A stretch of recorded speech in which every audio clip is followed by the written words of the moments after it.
Now let's get into JKSSB का orientation. देखिए, JKSSB के ओरिएंटेशन में there are two things that you should know. एक होता है एसएसपी का जो ओरिजिनल सिलेबस आता है, जो क्या आता है, ओरिजिनल सिलेबस आता है। तो एसएसबी का जो ओरिजिनल सिलेबस है वो अलग अलग पोस्ट का सिलेबस होता है। तो मान लीजिए आपके पास एक पोस्ट होगा Jammu Kashmir public service police sub inspector, या आपका होगा नाइब तहसीलदार, या जूनियर असिस्टेंट, या फिर वीएलडब्ल्यू, है ना, या फिर आपका अकाउंट्स असिस्टेंट वगैरह। अकाउंट असिस्टेंट तो बहरहाल अकाउंटेंसी वाला मामला है, आपको मत देना है अकाउंटेंसी फाइनेंस वगैरह, आपको देना है फाइनेंस नहीं, ठीक है। और आता है जैसे पटवारी का जो सिलेबस है, कांस्टेबल भी है। तो ये अलग अलग पोस्ट का अलग अलग सिलेबस है। अब अगर आप देखेंगे इन सारे सिलेबस में मोरलेस आप देखोगे कि 80% सिलेबस इन सारे पोस्ट में सेम होता है। 80% सिलेबस क्या होता है, सेम होता है। तो हमने अब क्या किया, हमने सोचा कि क्यों ना एक काम किया जाए। बच्चा जब पढ़ेगा एसएसबी के लिए, इतना तो आपको बेवकूफ़ नहीं होना चाहिए कि आपको लगेगा कि मैं पीएसआई के लिए पढ़ूंगा और बस इसके लिए पढ़ना है तो मेरा सिलेक्शन उसी में हो जाएगा। ऐसा तो नहीं होता, तो बहुत रेयर होता है कि आपने किसी एग्जाम के लिए पढ़ा उसी में सिलेक्शन हो गया। इसीलिए कभी कभार किसी बच्चे को 2-3 एग्जाम 4 एग्जाम देने पड़ते हैं। पहले में सिलेक्शन नहीं हुआ तो दूसरे में होगा, दूसरे में नहीं हुआ तो तीसरे में होगा। तो ये 2-3 साल के लिए आपको देने हैं exams. Given that you are young also, तो इंशाल्लाह आप, उम्मीद है कि पहले में ही आपका सिलेक्शन हो जाए, अल्लाह करे। बट ये है कि अगर नहीं भी हुआ, बाकी एग्जाम्स भी देने हैं। तो आपको किसी एक पोस्ट के हिसाब से पढ़ना नहीं है, आपको सारों के हिसाब से पढ़ना है। तो what we have done is, हमने इन सारे पोस्ट्स का सिलेबस कंबाइन किया और हमने उसका एक अपना सिलेबस बनाया, जो क्विंटेसेंस का सिलेबस है, जो क्विंटेसेंस का सिलेबस। लेकिन हमने सिर्फ सिलेबस नहीं उठाया, बिकॉज ये बड़ा कंफ्यूजन होता है स्टूडेंट्स को कि सिलेबस जोड़ दिया, कौन सी बड़ी बात है कि आपने 4-5 सिलेबस जोड़ दिए तो हो गया मामला हल। पर इतना ही नहीं है कि सिलेबस जोड़ने से आपको हो जाएगा हल। दिक्कत ये आती है, कभी कभार क्या होता है, सिलेबस में कुछ चीजें लिखी होती है, लेकिन फिर जब आप एग्जाम देखते हैं और एग्जाम के क्वेश्चंस देखते हैं, वहां पर कुछ और चीजें होती है। जैसे मैं आपको एग्जाम्पल देता हूं, लास्ट टाइम जब फाइनेंस का एग्जाम हुआ था, उन्होंने सिलेबस में फाइनेंशियल मार्केट लिखा ही नहीं था, उन्होंने सिलेबस में अनएम्प्लॉयमेंट लिखा ही नहीं था, ये सिलेबस में नहीं था। लेकिन जब हमने फिर एग्जाम देखा, एग्जाम में फाइनेंशियल मार्केट से भी क्वेश्चन था और अनएम्प्लॉयमेंट से भी क्वेश्चन था, हालांकि ये टॉपिक सिलेबस में नहीं लिखे थे। समझा? तो क्या पता चला सर, सिर्फ सिलेबस जोड़ने से मामला हल नहीं होगा, आपको सिलेबस के साथ साथ प्रीवियस ईयर क्वेश्चंस भी जोड़ने पड़ेंगे। प्रीवियस ईयर क्वेश्चन और सिलेबस को आप जोड़ोगे तब आपका एक कॉम्प्रिहेंसिव सिलेबस बनेगा। तो क्विंटेसेंस ने जो अपना सिलेबस बनाया है उसमें 2 चीजें हैं, उसमें सारे पोस्ट्स का कंबाइंड सिलेबस है, सारे पोस्ट का कंबाइंड सिलेबस है, प्लस हमने कुछ उसमें एडेड टॉपिक्स भी डाले हैं जो प्रीवियस ईयर क्वेश्चंस के हैं, जो प्रीवियस ईयर क्वेश्चंस के हैं। बैठिए नाउ सी, तो कुछ कंबाइंड टॉपिक्स और प्रीवियस ईयर क्वेश्चन, इनको जोड़कर अपना सिलेबस तैयार हुआ है। तो मेरा ये ईमान है इस बात पे कि बंदा अगर ये सिलेबस अच्छे से कर ले जो हमने बनाया है, ये इतना कॉम्प्रिहेंसिव है। अगर देखिए फॉर एग्जांपल आपने कहा मुझे एनटी पढ़ना है, एनटी पढ़ने के लिए you don't require more than 5 months, लेकिन हमने अपना सिलेबस इतना कॉम्प्रिहेंसिव बनाया जिसमें ये सारा कवर हो जाए और क्या कवर हो जाए, previous year questions. That is why our syllabus is comprehensive, आपके एग्जाम से भी ज्यादा। कम से कम मैं आपको कह सकता हूं 25 से 30 ऐसे टॉपिक्स और चैप्टर्स है जो हमने इसमें एडेड रखे हैं, जो बच्चे को कभी किसी एग्जाम में जरूरत पड़ सकते हैं। समझ रहे आपको? दैट इज वाई ये थोड़ा कॉम्प्रिहेंसिव सिलेबस है, इसको कवर करने में वक्त लगता है और हम वक्त देते हैं। और ये syllabus would be covered by 11 teachers जो आपको एसएसबी पढ़ाएंगे, 11 टीचर आपको एसएसबी पढ़ाएंगे। Now let's look into the syllabus, let me show you.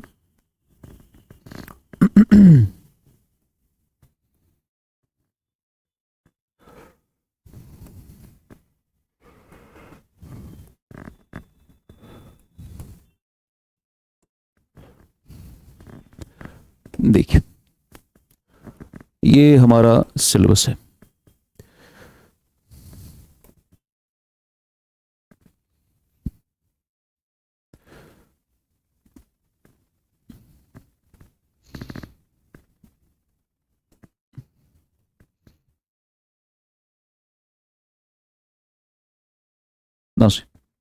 This is your syllabus, ये आपके लगभग कुछ पेजेस। इसमें क्वांटिटेटिव एप्टीट्यूड है पहला, उसके बाद है ज्योमेट्री, उसके बाद है रीजनिंग, फिर इकोनॉमी, एग्जैक्टली माइक्रो लिस्टिंग करके है, फिर हिस्ट्री वगैरह। अब इसी को मैं आपको इस पे दिखा देता हूँ, ये आपको ग्रुप्स में शेयर हो जाएगा। ये सबसे पहले क्या लिखा है, quantitative aptitude, this is your basic maths. तो इसमें आपका नंबर सिस्टम, एग्जैक्टली उसके अंदर क्या क्या पढ़ना है आपको वो आपको दिखा है, और साथ में क्वेश्चंस भी बेस्ड ऑन दीज टॉपिक्स आपको उसी वक्त टीचर कराएगा। फिर HCF LCM है, वहीं पर क्वेश्चंस उसके भी होंगे, simple decimal fractions, square and square root, algebra. उसके बाद है आपका averages, ratio and proportion, percentage, simple and compound interest, profit and loss, time and work, speed distance time, data interpretation, permutation and combination, probability, quadratic equation, measurement of irregular land etcetera, ये NT20 में आता है। उसके बाद units of measurement of land, ये हो गया आपका बेसिक मैथ्स, ठीक है ना। तो उसके बाद बेसिक मैथ्स के बाद, अच्छा ये जो बेसिक मैथ्स का सिलेबस है ये वही सिलेबस है जो SSC में होता है। अगर आप ये कर लेंगे मैथमेटिक्स यहाँ पर, ये आपका SSC लेवल तक का मैथमेटिक्स कवर हो जाएगा उसमें। देन यू हैव ज्योमेट्री, ये भी पढ़ना पड़ता है, हालांकि हर एग्जाम में ज्योमेट्री होता नहीं है, बट अगर होगा तो उसमें यही होगा। ट्रिगोनोमेट्री, ट्राइंगल्स 10th लेवल का है, you don't have to worry about, ये 11th 12th लेवल का नहीं है। Circles, mensuration 1 and mensuration 2, this completes your mathematics वाला सेक्शन। मैथमेटिक्स में इतने सारे टॉपिक्स है, आपने देखा होगा कि इसके अंदर अंदर कितने कितने टॉपिक्स है। अगर आप इसके जैसे मेंसुरेशन देख रहे हैं तो इसके अंदर triangle, quadrilateral, regular polygon, circles है ना, फिर एक एक पे क्वेश्चन करना, ट्रिक्स दिखाना, so it takes a lot of time. अकेला mathematics will take you more than 2 months to cover along with geometry. Geometry और मैथमेटिक्स मिलाकर लगभग 2 महीने लगते हैं उसको कवर करने में, ठीक है ना। Then you can shift to your another portion of your syllabus, that is reasoning, general intelligence and reasoning. इसमें देखिए number series, letter series, exactly सारे topics दिए हैं, statement, conclusion, blood relation, equalities, inequalities, word analogy, number analogy, figural analogy, direction sense test, syllogism, coding, decoding, puzzle test, alphanumeric coding, mirror image, water image, punched hole pattern, Venn diagram, classifications, number ranking, time sequence test, seating arrangement, semantic series, figural analogy, drawing inferences, data insufficiency, word building, sequential output tracing, ये सब हो गया आपका reasoning का portion. It takes around I guess 30 to 35 days to complete reasoning portion. उसके बाद है आपका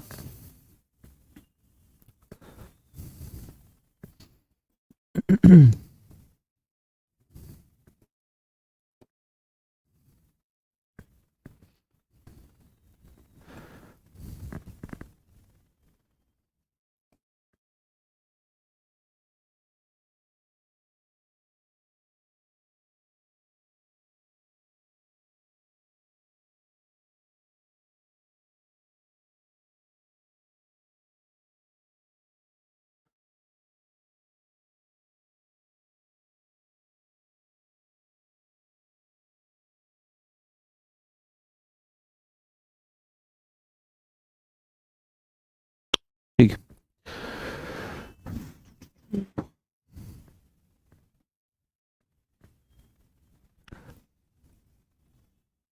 रीजनिंग के बाद वी हैव इकोनॉमी। एक सेकेंड,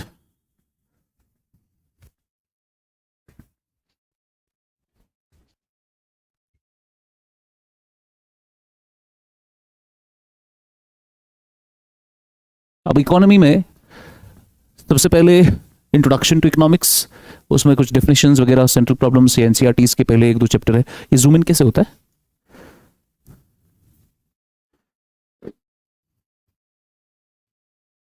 हाँ उसी उसके अंदर नहीं, उसका वो गिर जाता है, फिर कर लो जरा कैसे करना है।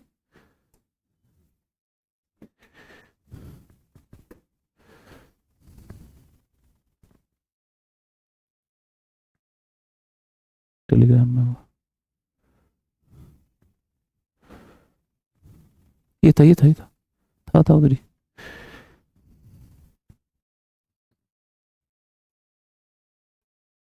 एक सेकंड को,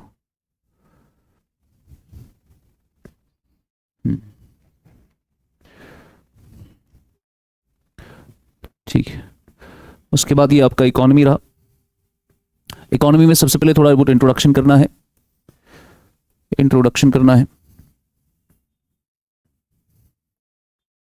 इंट्रोडक्शन के बाद you have growth and it's measurement. ये वो टॉपिक है जिसमें आप आमतौर पर वो नेशनल इनकम वगैरह पढ़ते हैं, GDP NDP वगैरह। तो concept of growth, national income accounting, GDP NDP, revise methodology, development, human development report, development measurements, inflation का टॉपिक बड़ा इंपॉर्टेंट, मॉनेटरी पॉलिसी का टॉपिक, बजट और फिस्कल पॉलिसी का टॉपिक। उसके साथ ही साथ you have planning and resource mobilization, planning वगैरह, pre independence, post independence, external sector में बैलेंस ऑफ पेमेंट पढ़ना पड़ेगा, क्वेश्चन आते हैं इसमें। फिर है फाइनेंशियल मार्केट, ज़्यादा क्वेश्चन इसमें से नहीं आते पर आ जाते हैं कभी कभी। फिर एग्रीकल्चर और इंडस्ट्रीज, पॉवर्टी, इंक्लूजन, डेमोग्राफिक्स और स्कीम्स, ये सब आपका इकोनॉमी का पोर्शन है। रफली takes around 35 to 40 lectures to complete all this. उसके बाद ये और हिस्ट्री, बड़ा इंपॉर्टेंट हिस्ट्री वाला पोर्शन। अब हिस्ट्री वाले पोर्शन में you have ancient India, medieval India and modern India. तो एंशिएंट, मिडीवल, मॉडर्न सब हैं इसमें। उसके बाद है आपका मॉडर्न में एग्जैक्टली सारे टॉपिक्स दिए हुए हैं, ये ब्रिटिश पॉलिसी से लेकर गवर्नर जनरल और वाइस रॉयज तक, ये सब कुछ करना पड़ेगा। हर एक टॉपिक में से क्वेश्चंस आए। जब आपका ये मॉडर्न इंडिया खत्म होगा फिर हम वहीं पे शुरू करेंगे हिस्ट्री ऑफ कश्मीर, तो कश्मीर का हिस्ट्री शुरू हो जाएगा आपका उधर ही। तो हिस्ट्री हो गया इतना ही। उसके बाद क्या है, पॉलिटी। तो पॉलिटी भी कवर करना, इंट्रोडक्शन तो पता ही होगा आपको पॉलिटी का। फिर है आपका थोड़ा थ्योरेटिकल फ्रेमवर्क, जिसमें आपका constitution, preamble, union and its territory, citizenship, fundamental right, DPSP, fundamental duties, government के फॉर्म्स, डेमोक्रेटिक इंस्टीट्यूशंस में union executive, legislature, judiciary, state executive, state legislature, state judiciary, high court वगैरह, लोकल गवर्नमेंट और constitutional bodies, ये सब आता है आपका polity में। Then you have geography. Geography में introduction to geography, that is one part. फिर physical features में Himalayas, northern plains, deserts, peninsular plateau, coastal plains and islands, drainage, climate, atmosphere. Then you have earth, structure of the earth, earthquakes, rocks, agriculture, crops and soils, miscellaneous में transport and communication। आमतौर पर SSB में एक question आता है यहाँ से, flora and fauna of Jammu Kashmir, एक क्वेश्चन यहाँ से, लेक्स एंड डेमोग्राफी। इसमें आपको कुछ हैंडआउट्स भी मिलेंगे तो वो भी इसका पार्ट है। देन यू हैव रफली अराउंड 45 डेज, पॉलिटी और ज्योग्राफी में 45 डेज लगते हैं दोनों में। Then you have computers, very important portion of your syllabus, और ये बड़ा स्कोरिंग भी होता है कंप्यूटर। तो इंट्रोडक्शन तो यू ऑलरेडी नो। उसके बाद हार्डवेयर में इनपुट आउटपुट डिवाइसेस, सॉफ्टवेयर है और ऑपरेटिंग सिस्टम। ऑपरेटिंग सिस्टम के बाद virus, flow charts, MS office, internet and email, और role of information technology in governance. पहले ये वाला टॉपिक नहीं होता था एग्जाम में आपके, लेकिन ये उन्होंने 2 साल से डालना शुरू किया तो हमने भी ऐड कर दिया इसमें। और भी इसमें एक्स्ट्रा टॉपिक्स हैं जो इसमें नहीं दिखा रहा है, बिकॉज अभी recently what they have done is they have started asking questions from GPS, है ना। तो GPS has also now been added to your syllabus. आइए। तो ये हो गया आपका। उसके बाद क्या आता है आपका इंग्लिश वाला पोर्शन। इंग्लिश वही है जो एसएससी वगैरह में हर जगह पर एक ही है। ग्रामर वगैरह पहले क्या होता है, थोड़ा इंट्रोडक्शन दिया है। उसके बाद आपका आता है उसमें pronouns, determiners, verbs, tenses, articles, voice, narration, concord, prepositions, modals, clauses, adverb, gerund, homonym, synonym, antonym, vocabulary and reading comprehension. This covers almost everything. So रफली अराउंड 40 लेक्चर्स लगते हैं किसमें, इंग्लिश में। उसके बाद आपका है science. Now science is a little dicey in this, हालांकि साइंस काफ़ी वास्ट है, इसमें सिलेबस काफ़ी वास्ट है इसका। तो साइंस के लिए हम आमतौर पर रिकमेंड करते हैं 9th और 10th की NCERT, but 9th and 10th की एनसीईआरटी में जितना सारा इंपॉर्टेंट है वो क्लास में लिखाया जाएगा आपको बड़ा कंसाइसली। तो बड़े शॉर्ट नोट्स आपके कवर होंगे साइंस में, शॉर्ट नोट्स के थ्रू वो 9th 10th का जो इतने सारे चैप्टर्स है उसको कंसाइज करके आपको दिया जाएगा। जिसमें फिजिक्स की अगर बात करें तो फिजिक्स में you have units and measurement, light, electricity, magnetism, force and laws of motion, work, power, energy, sources of energy. आमतौर पर कभी कभार ये सोर्सेज ऑफ एनर्जी उन्होंने अलग से भी रखा होता है इसमें ईवीएस में, पर हम उसको यहां पर भी कवर कर सकते हैं। केमिस्ट्री में solid, liquid, gas, chemical reactions, chemistry in everyday life. अब देखो ये कितना अजीब पोर्शन है, केमिस्ट्री इन एवरीडे लाइफ। अब केमिस्ट्री इन एवरीडे लाइफ में कुछ भी आ सकता है, इट्स नॉट फंडामेंटल राइट। आपको पता है इतने फंडामेंटल राइट है तो उसी में से क्वेश्चन आएगा। केमिस्ट्री इन एवरीडे लाइफ में आप नून चाय में क्या डालते हो वो भी आ सकता है, समझा। तो ये बड़ा डाइसी होता है, साइंस थोड़ा डाइसी होता है, यू नेवर नो कि इसमें क्या पूछेंगे। उसके बाद मेटल, नॉन मेटल तो फिर भी रिलेटिवली आसान है। अब हमने क्या किया, आमतौर पर क्या होता है कि जब क्वेश्चंस पीवाईक्यूज आप देखते थे उसमें बायोलॉजी में आपको cell, nutrition, reproduction, genetics, health and diseases, vitamin, AIDS, blood group कैसे होते हैं, कैसे किसको कौन सा दे सकता है, डोनर कौन होता है वगैरह वगैरह। तो पहले क्या होता था कि ईवीएस जो है it was basically part of your science, उसको साइंस में ही कवर करते थे। लेकिन पिछले कुछ 1-2 सालों में उन्होंने ईवीएस पे अब अलग से क्वेश्चन पूछना शुरू किया है, अच्छे खासे क्वेश्चंस ईवीएस से भी होते हैं। तो what we have decided is कि हम environment, ecology and biodiversity dedicatedly अलग से पढ़ाएंगे एज ए सेपरेट सब्जेक्ट। तो there will be a separate faculty for EVS and a separate faculty for science. तो साइंस अलग पढ़ाएंगे, ईवीएस अलग पढ़ाएंगे। तो ईवीएस में फिर हमने क्या क्या रखा सिलेबस और पीवाईक्यूज को देखकर, हालांकि इतना आप कभी नहीं देखोगे सिलेबस में, आपको लगेगा ये बहुत सारा सिलेबस है, लेकिन ये एग्जैक्ट टॉपिक लिखे हैं इसमें कि क्या क्या पढ़ना है। तो ये माइक्रो लिस्टिंग कहते हैं इसको। तो आपने ईवीएस में क्या क्या पढ़ना है, एनवायरमेंट, इकोलॉजी, इकोसिस्टम क्या होता है, levels of organization, ecotone, ecological niche, food chain, food web, ecological footprint, interactions in a food web, ecological pyramids, bio accumulation, bio magnification, ecological succession, biomes, wetlands, wetland conservation, mangroves, one liner, tidbits और disaster management. आपको लगेगा sir ये तो KS का syllabus है, बिल्कुल नहीं। ये केएस के टॉपिक्स होंगे, मगर आपको केएस के लेवल का नहीं पढ़ना, आपको बस सतही लेवल तैयार करनी है उसकी। तो आपको इसमें कम से कम लगेंगे 25 लेक्चर्स, ठीक है ना, ताकि हम ये अच्छे से कवर कर सके। Because environment is now important for you. Environment में डेडिकेटेड क्वेश्चंस अलग से आते हैं।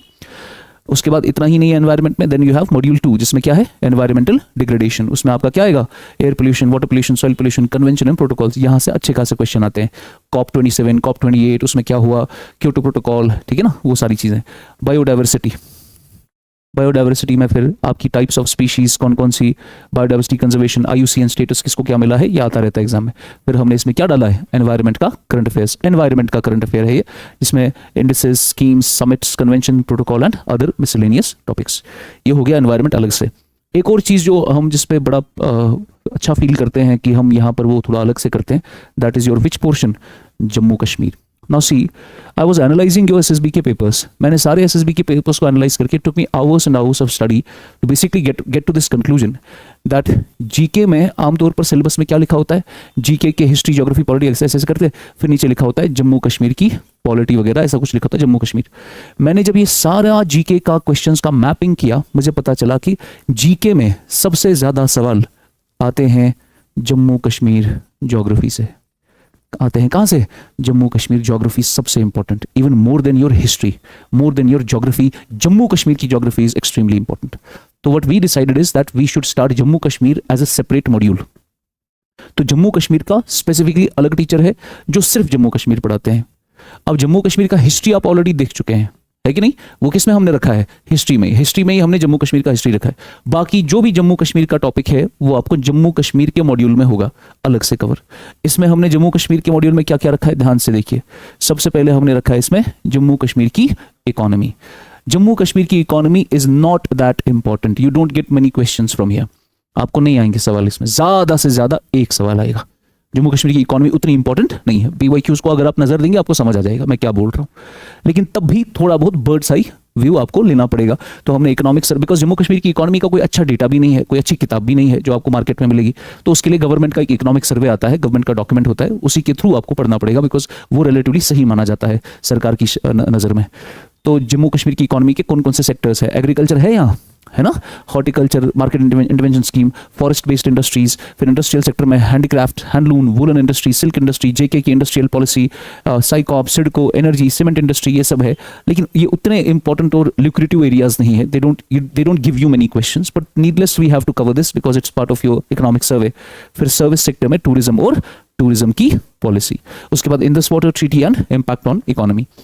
उसके बाद हमने अलग से जो पोर्शन रखा है दैट इज जम्मू कश्मीर का ज्योग्राफी। जम्मू कश्मीर का geography, mapping of JK, physiography, crops, soil, rivers and lakes, power projects जो जम्मू कश्मीर के हैं। फिर क्या है, जम्मू कश्मीर का polity, JK Panchayati Raj act, reorganisation act, delimitation commission और RTI एक्ट। समझा, this completes your Jammu and Kashmir. Clear हुआ सर? उसके बाद लास्ट पे जो हमने कंपोनेंट रखा है that is your current affairs. तो करंट अफेयर में this is something that will cover. अब इतना भी आपको डिटेल में करंट अफेयर किसी सिलेबस में नहीं दिखा है, पर ये हमने कहां से लाया, जो मैं पहले ही आपको कह रहा था, हमने दो चीजें जोड़ी, एक सारे एग्जाम्स का सिलेबस और सारे एग्जाम्स के PYQs, इनको जोड़कर हमने ये टॉपिक्स बनाए हैं। इसमें एक भी ऐसा टॉपिक नहीं है जो बिना मतलब के लिखा गया है, हर एक के पीछे कुछ ना कुछ लॉजिक है। तो सबसे पहले current events and national and international and local importance. तो लोकल लेवल पर, नेशनल लेवल पर, इंटरनेशनल लेवल पर क्या क्या हुआ है। Reports, important reports, indexes, rankings, जैसे HDI की रैंकिंग, हैप्पीनेस की रैंकिंग, इंडिया हैप्पीनेस में पीछे है, डेवलपमेंट में पीछे है, वो सारा आपको ग्लोबल रैंकिंग्स पढ़नी पड़ेगी। Then you have world famous awards, तो साइंस का अवार्ड, लिटरेचर का अवार्ड और स्पोर्ट्स का award. Then you have national awards, science में नेशनल अवार्ड, लिटरेचर में नेशनल अवार्ड और स्पोर्ट्स में नेशनल अवार्ड। फिर है first in the world, top में, दुनिया में सबसे पहला, किसमें? Adventure, sports and discoveries. First in India, किस फील्ड में? Adventure, sports and discoveries. Popular names of personalities, religious personalities, political personalities, scientific personalities, geographical, sports, history, समझा? उसके बाद न्यूज़पेपर दुनिया के बड़े बड़े, और बुक्स एंड ऑथर्स, ये भी आता रहता है। इसमें आपको अच्छा राइटअप भी मिलेगा और पीडीएफ भी मिलेगा। हम समझाएंगे भी ये कैसे पढ़ा जाता है, बिकॉज आपको बुक्स एंड ऑथर्स पढ़ने हैं। कितनी किताबें पढ़ लोगे आप? कितने ऑथर याद रख लोगे? तो आपने वही बुक्स और वही ऑथर्स पढ़ने हैं जो पिछले 1-2 साल में न्यूज़ में रहे हैं। समझा? सारी किताबें और सारे ऑथर याद रखने तो पॉसिबल ही नहीं है। ऐसी languages, Capitals and currencies, places in news, दुनिया में कौन कौन सी प्लेसेस न्यूज़ में है, वर्ल्ड में और इंडिया में। और जैसे ईरान का भी केस हुआ, वेनेजुएला का केस हुआ, तो these are things that are important. India के केस में अभी महाराष्ट्र में कुछ हुआ तो Maharashtra becomes important, Lucknow is very important right now, Bihar is important, Bangladesh is very important, sorry West Bengal is very important now for your exams perspective, because अब वेस्ट बंगाल में इलेक्शन हो रहा है और वहाँ की थोड़ी हालत खराब है। तो इंडिया के केस में कौन कौन सी प्लेसेस न्यूज़ में है? Tourist destination, sports, international and regional organisation जैसे UNO, SAARC, ASEAN, national bodies in news. उसके बाद इंपॉर्टेंट डेज, वीक्स, जैसे इंपॉर्टेंट डे में क्या आएगा? इनकम टैक्स डे कब सेलिब्रेट किया जाता है? 24 जुलाई को सेलिब्रेट किया जाता है, तो इट्स एन इंपॉर्टेंट डे, समझा? तो ऐसे इंपॉर्टेंट वीक्स, इंपॉर्टेंट थीम्स, ये है आपका पूरा का पूरा सिलेबस। अच्छा खासा बड़ा डिटेल सिलेबस है, it takes a lot of time to cover this. तो आप लोगों को, टेल मी अबाउट योरसेल्फ कि आप लोग कब एग्जाम दे रहे हैं और कौन सा एग्जाम दे रहे हैं? कोई आप मुझसे बताएं। जेके पीएसआई जो जून में हो, टेंटेटिव जिसका डेट है वही आने वाला, ठीक। आप कोई नहीं, आप कोई नहीं, आप कांस्टेबल, आप ठीक। और कोई? Are you graduate? ओके। और कोई? कोई एग्जाम देना है आपको? दिमाग में है कोई? नहीं? आपका लद्दाख के? हाँ। आप ठीक है। इसी अपकमिंग एग्जाम्स के लिए this is the most comprehensive thing that you can cover. It covers almost every upcoming exam, but see trust me, ये 6 महीने का खेल नहीं है। उस ख्याल में नहीं रहना कि आप 6-7 महीनों में कवर करके पास हो जाओगे। आप दें एग्जाम, आपको कांस्टेबल देना है जून में, जो एग्जाम्स आप दें वो भी दें आप। लेकिन मैं आपको बता रहा हूँ, देखो सिलेबस ये कवर करने से जरूरी नहीं आप सिलेक्ट हो जाएंगे। कॉन्सेप्ट समझे मैं क्या बोल रहा हूँ? ये सिलेबस हम पिछले 4 साल से पढ़ा रहे हैं, और जिनको 4 साल से पढ़ा है उन्होंने ये 4 साल पहले सिलेबस कवर कर लिया है। वो 4 साल से एग्जाम दे रहे हैं, रिवाइज कर रहे हैं, वैल्यू ऐड कर रहे हैं, नोट्स बना रहे हैं। आपको नहीं है कि सिलेबस कंप्लीट करना है।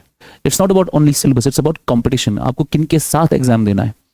जैसे आप जैसे अंदर आए तो सामने जो आपने देखा, ये 3 लाइब्रेरीज के रूम्स हैं यहाँ पर।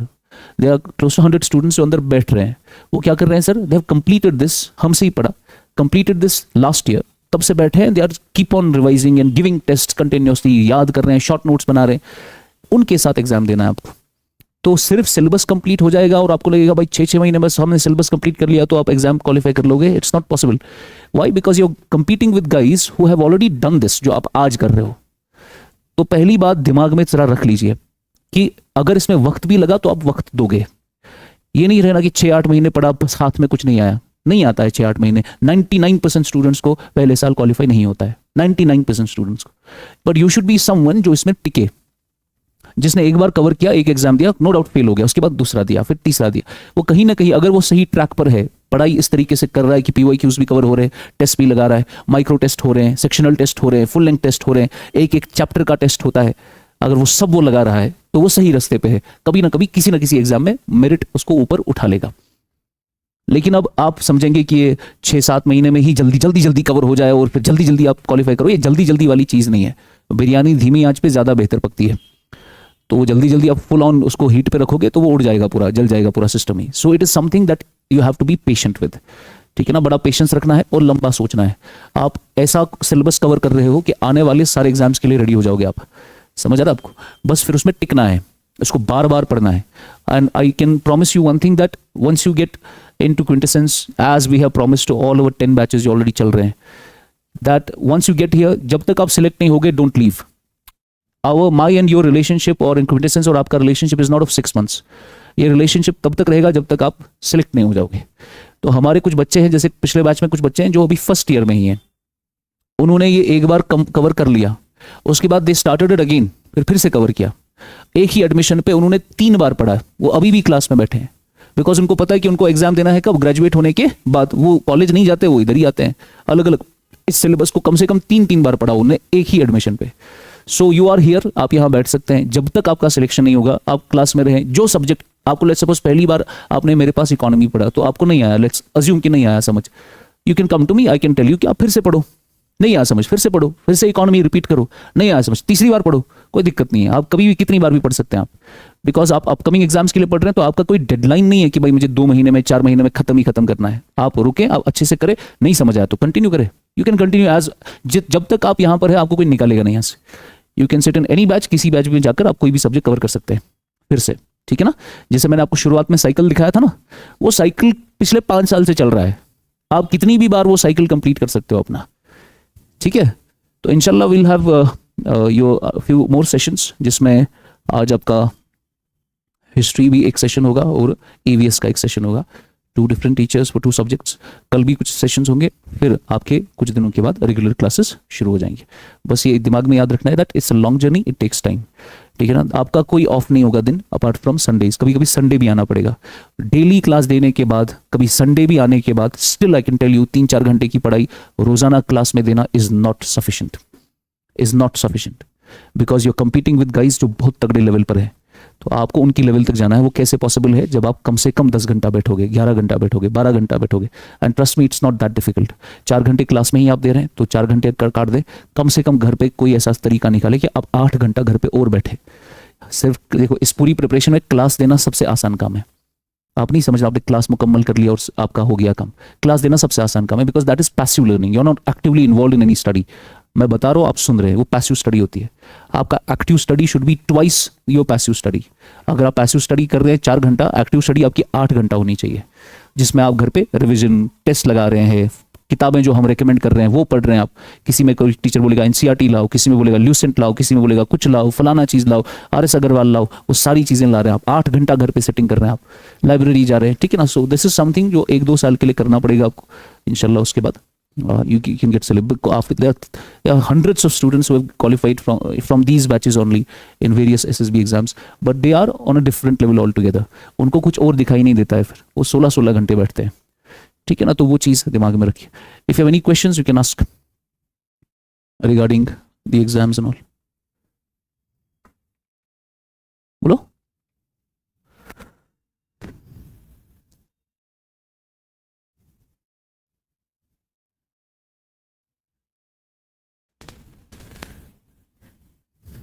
बोलो. मतलब सब क्लियर एक ही आधे घंटे में. ओ भाई, ये ताशन वरी वादन क्लियर का सान लोकन. इससे कम है वो, इससे कम है, इससे कम है. जेके पीएसआई का सिलेबस हमारे सिलेबस से कम है. आपको इतना नहीं पढ़ना पड़ेगा उसके लिए, ये ज्यादा है. और बताएं, यहाँ पर आमतौर पर हमें शिकायत होती है कि आप लोग ज्यादा पढ़ाते हो, बट वो शिकायत हम लेना चाहेंगे. और बताएं. आइए आइए आइए प्लीज. आप कहाँ से? आपकी भी वहाँ कोई एग्जाम होने वाला है ना. ठीक है. See I have discuss the syllabus. इंशाल्लाह ये आपको सिलेबस भी मिल जाएगा, ये आपके ग्रुप्स में शेयर हो जाएगा आज या कल. तो उसके बाद इसी के सीक्वेंस के हिसाब से लेक्चर्स आना शुरू हो जाएंगे. ठीक है. आप बैठे हैं, एक और टीचर आएंगे, वो आपका एक सब्जेक्ट उठाएंगे हिस्ट्री का, तो उसके साथ यू कैन कंटिन्यू.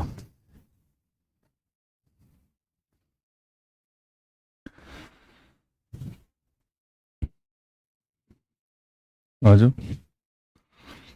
वालेकुम अस्सलाम.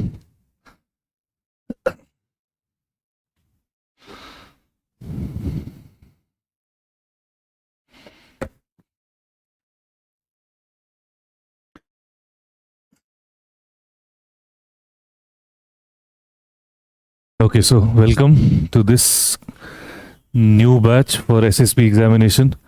आपने सिलेबस के बारे में तो सुन लिया होगा, डिस्कस हो गया होगा सिलेबस आप लोगों के साथ। इसके बाद will be talking about one major portion, that is history वाला पोर्शन।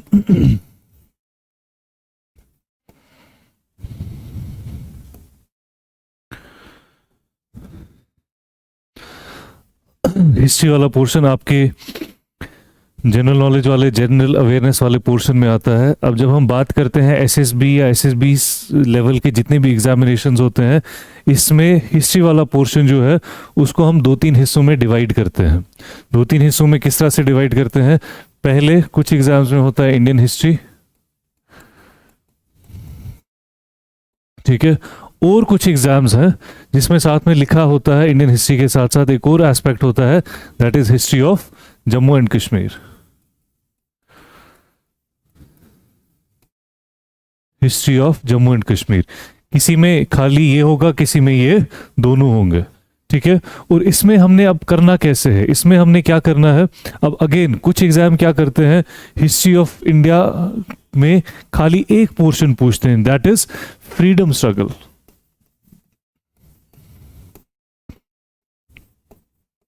फ्रीडम स्ट्रगल ये बेसिक एरिया है जो हिस्ट्री का हमें कवर करना है। लेकिन अगर आपके किसी भी एग्जामिनेशन में इंडियन हिस्ट्री में लिखा है कि सिर्फ फ्रीडम स्ट्रगल की बात करनी है, उसमें भी it is still very important कि हम एंशिएंट हिस्ट्री और मिडिवल हिस्ट्री का पोर्शन जो है उसको कवर करें। हम जनरली हिस्ट्री को डिवाइड करते हैं 3 फेजेस में, एंशिएंट इंडिया, मिडिवल इंडिया और फिर हम आते हैं मॉडर्न इंडिया पे। अब अगर हम सिलेबस पे जाएं, जिस एग्जाम में लिखा हुआ है हिस्ट्री ऑफ इंडिया और फिर ब्रैकेट में लिखा है ओनली फ्रीडम स्ट्रगल या सिर्फ लिखा हुआ है इंडियाज नेशनल मूवमेंट, तो हमने वहां पे बात करनी है किसकी? सिर्फ मॉडर्न इंडिया की। लेकिन इसी के साथ एक और एस्पेक्ट भी है जो हिस्ट्री के साथ जुड़ा हुआ है, और वो एस्पेक्ट कौन सा है? That is your art and culture वाला। अब ये वाला पोर्शन जो है आपके सिलेबस का, ये कहीं ना कहीं जुड़ा हुआ है किसके साथ? ये जुड़ा हुआ है हिस्ट्री पोर्शन के साथ। और जब हम बात करते हैं इस आर्ट वाले पोर्शन की, इसमें हमें जनरली क्या पढ़ना होता है? इस वाले पोर्शन में हम जनरली पढ़ते हैं आपका आर्किटेक्चर कैसे डेवलप हुआ है, ठीक है। उसके बाद हम करते हैं आपकी पेंटिंग्स, ठीक है, पेंटिंग्स पे बात करते हैं। उसके साथ साथ आर्किटेक्चर और पेंटिंग्स के साथ साथ हमें नजर आते हैं स्कल्पचर्स, ठीक है, pillars and inscriptions, pillars, inscriptions, ठीक है। फिर इसी तरह से मिडिवल पीरियड का आर्किटेक्चर है। फिर इसके साथ साथ पेंटिंग के साथ साथ हम चलते हैं म्यूजिक की तरफ चलते हैं। सो ये वाला पोर्शन जो है इस वाले टॉपिक का, दैट इज दिस आर्ट वाला पोर्शन। अगेन ये कहाँ पे जाके जुड़ता है? ये जुड़ता है आपकी एंशिएंट हिस्ट्री के साथ, ये जुड़ता है आपकी मिडिवल हिस्ट्री के साथ।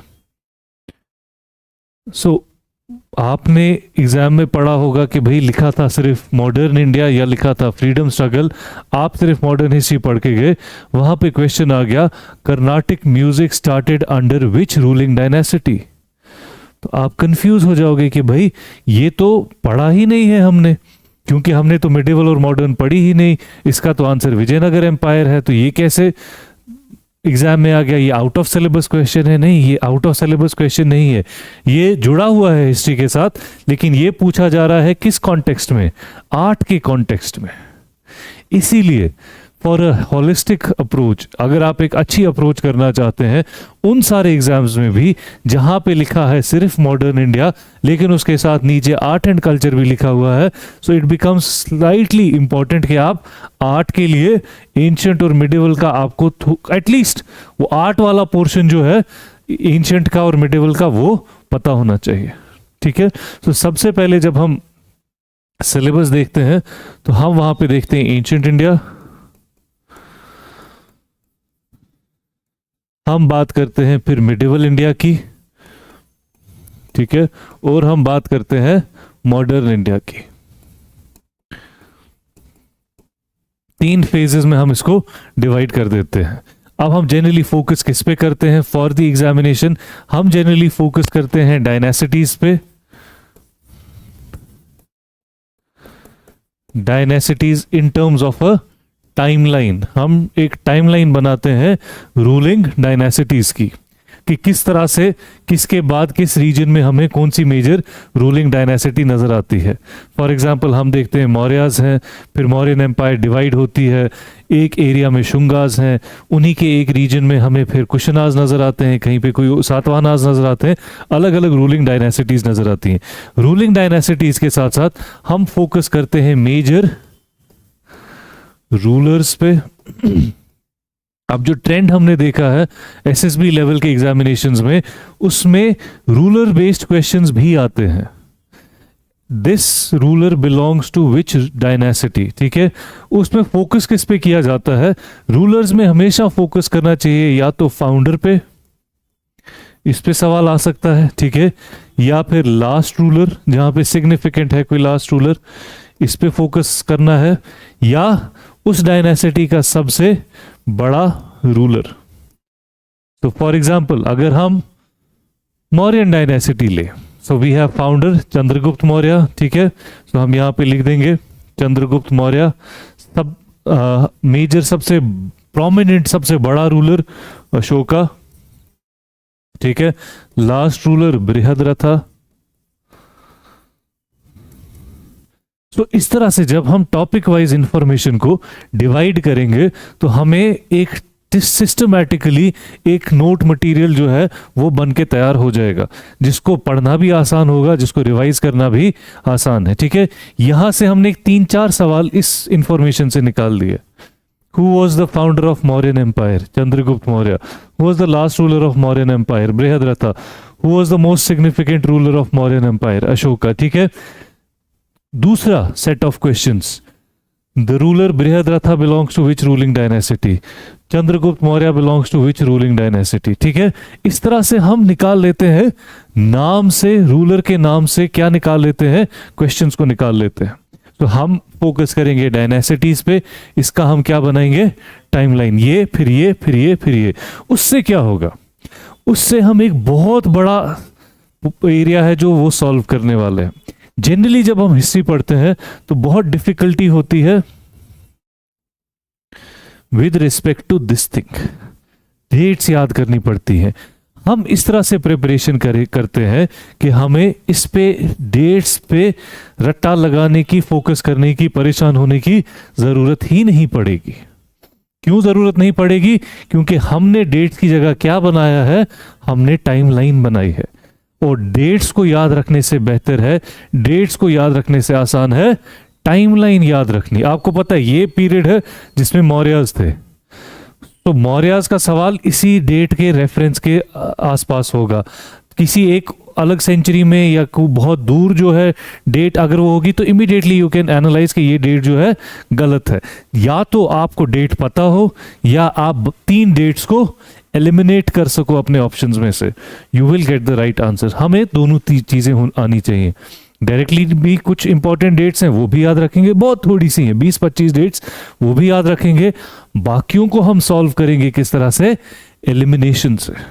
एलिमिनेशन कैसे करेंगे, जब हमें ये पता होगा टाइमलाइन। ये अभी हम बनाएंगे क्लास में, पूरी टाइमलाइन बनाएंगे, तब आपको ज्यादा बेहतर तरीके से समझ आएगा, ठीक है। उसके साथ साथ डायनेसिटीज, rulers, number 3 major contribution.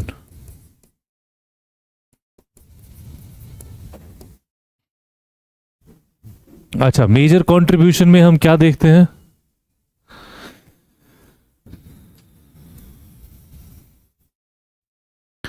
Major contribution में हम बात करते हैं अगर किसी रूलर ने क्या किया हुआ है, अगर किसी रूलर ने कोई कैपिटल बनाया है। The city of Srinagar was founded by which ruler? Answer Ashoka. The second city of Srinagar was founded by which ruler? Parvara Sena. So यहाँ से हम क्या कर रहे हैं, हम रूलर्स का भी तो नाम पढ़ेंगे, उनके जितने भी कैपिटल्स हैं, जिसने भी जो कैपिटल सिग्निफिकेंट, हर एक कैपिटल नहीं करना है, सिग्निफिकेंट कैपिटल्स जो हैं वो हमें याद रखने हैं, ठीक है। वो आ जाएगा सबसे बड़ा कंट्रीब्यूशन। और उसके साथ साथ इंडिविजुअल कंट्रीब्यूशन क्या है,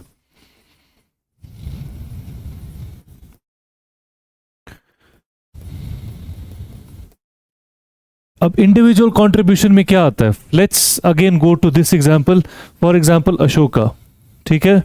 अशोका का सबसे बड़ा कंट्रीब्यूशन नंबर 1 धाम पॉलिसी, ठीक है, स्प्रेडिंग बुद्धिज्म आउटसाइड इंडिया, ठीक है, इसके साथ साथ इंस्क्रिप्शंस एंड पिलर्स, ठीक है, थर्ड बुद्धिस्ट काउंसिल,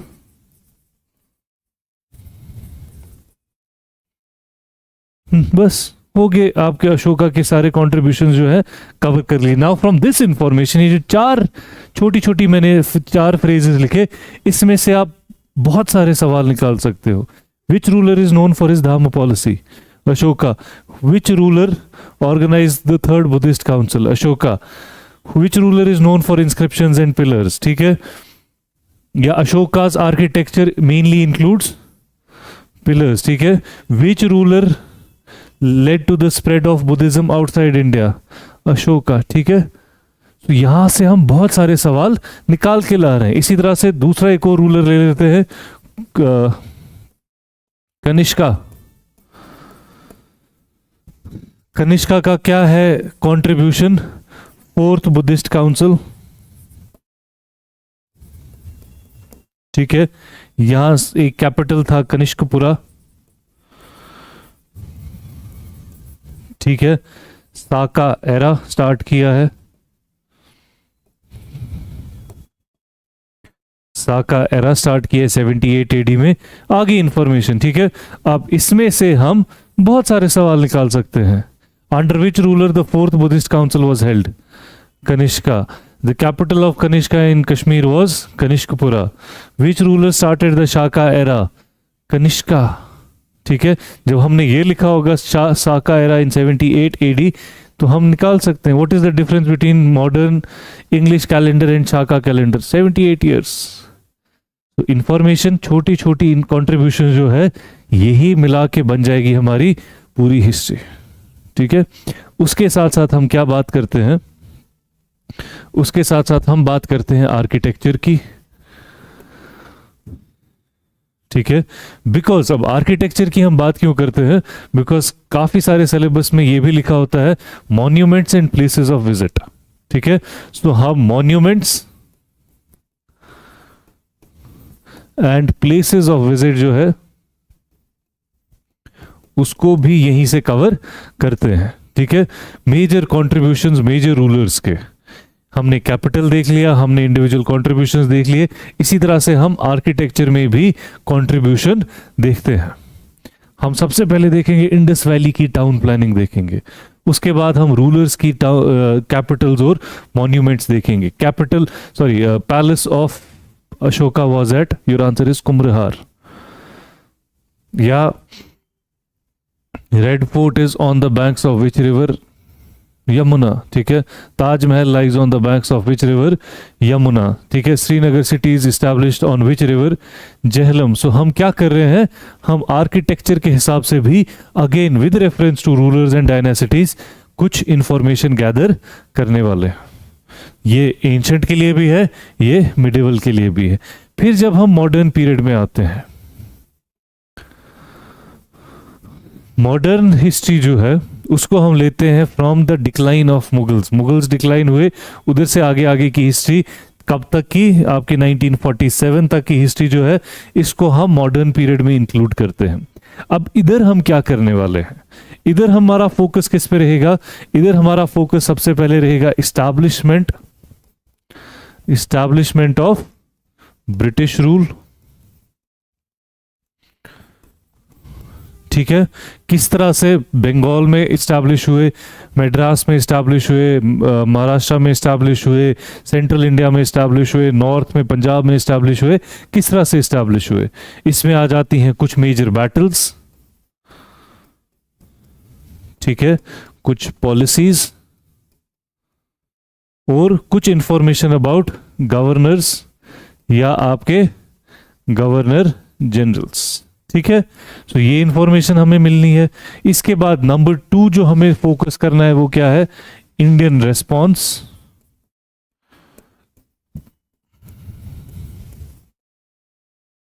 ठीक है। इंडियन रेस्पॉन्स में हम क्या देखने वाले हैं? जी बोलो बोलो। इंडियन रेस्पॉन्स में हम देखेंगे सोशो रिलीजियस रिफॉर्म मूवमेंट्स, ठीक है, ये हम देखेंगे। उसके साथ साथ हम क्या देखेंगे? रिवोल्ट ऑफ 1857 देखेंगे हम, ठीक है। और हम क्या देखने वाले हैं? पेजेंट एंड ट्राइबल रिवोल्ट्स,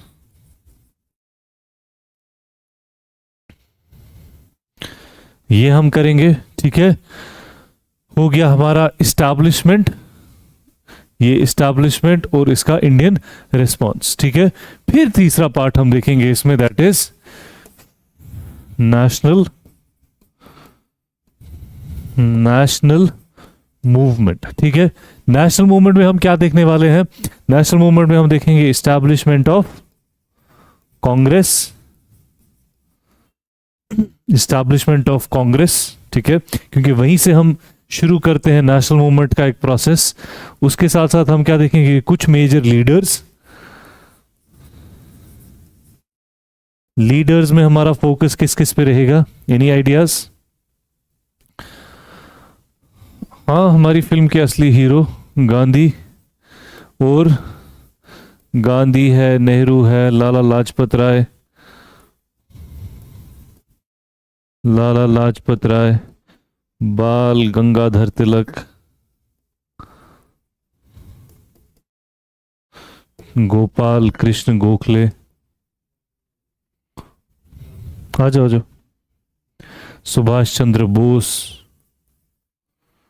ठीक है। इस तरह से बहुत सारे लीडर्स हैं जिनको हम कहीं ना कहीं जिनके बारे में हम जिक्र करने वाले हैं। फिर आ जाते हैं लीडर्स के साथ साथ हमारे रेवोल्यूशनरीज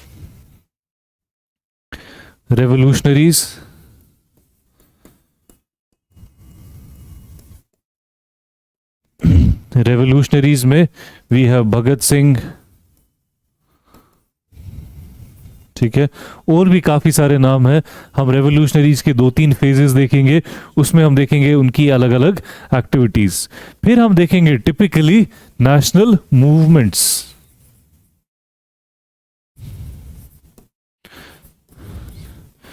नेशनल मूवमेंट्स, और नेशनल मूवमेंट्स में हमें क्या देखनी है? सबसे पहले हम देखेंगे Swadeshi and boycott, Swadeshi and boycott movement, ठीक है। उसके बाद हमने देखनी है anyone? Civil disobedience, non cooperation, फिर आ जाएगी सिविल डिसोबीडियंस, ठीक है। उसके बाद आ जाएगी हमारी क्विट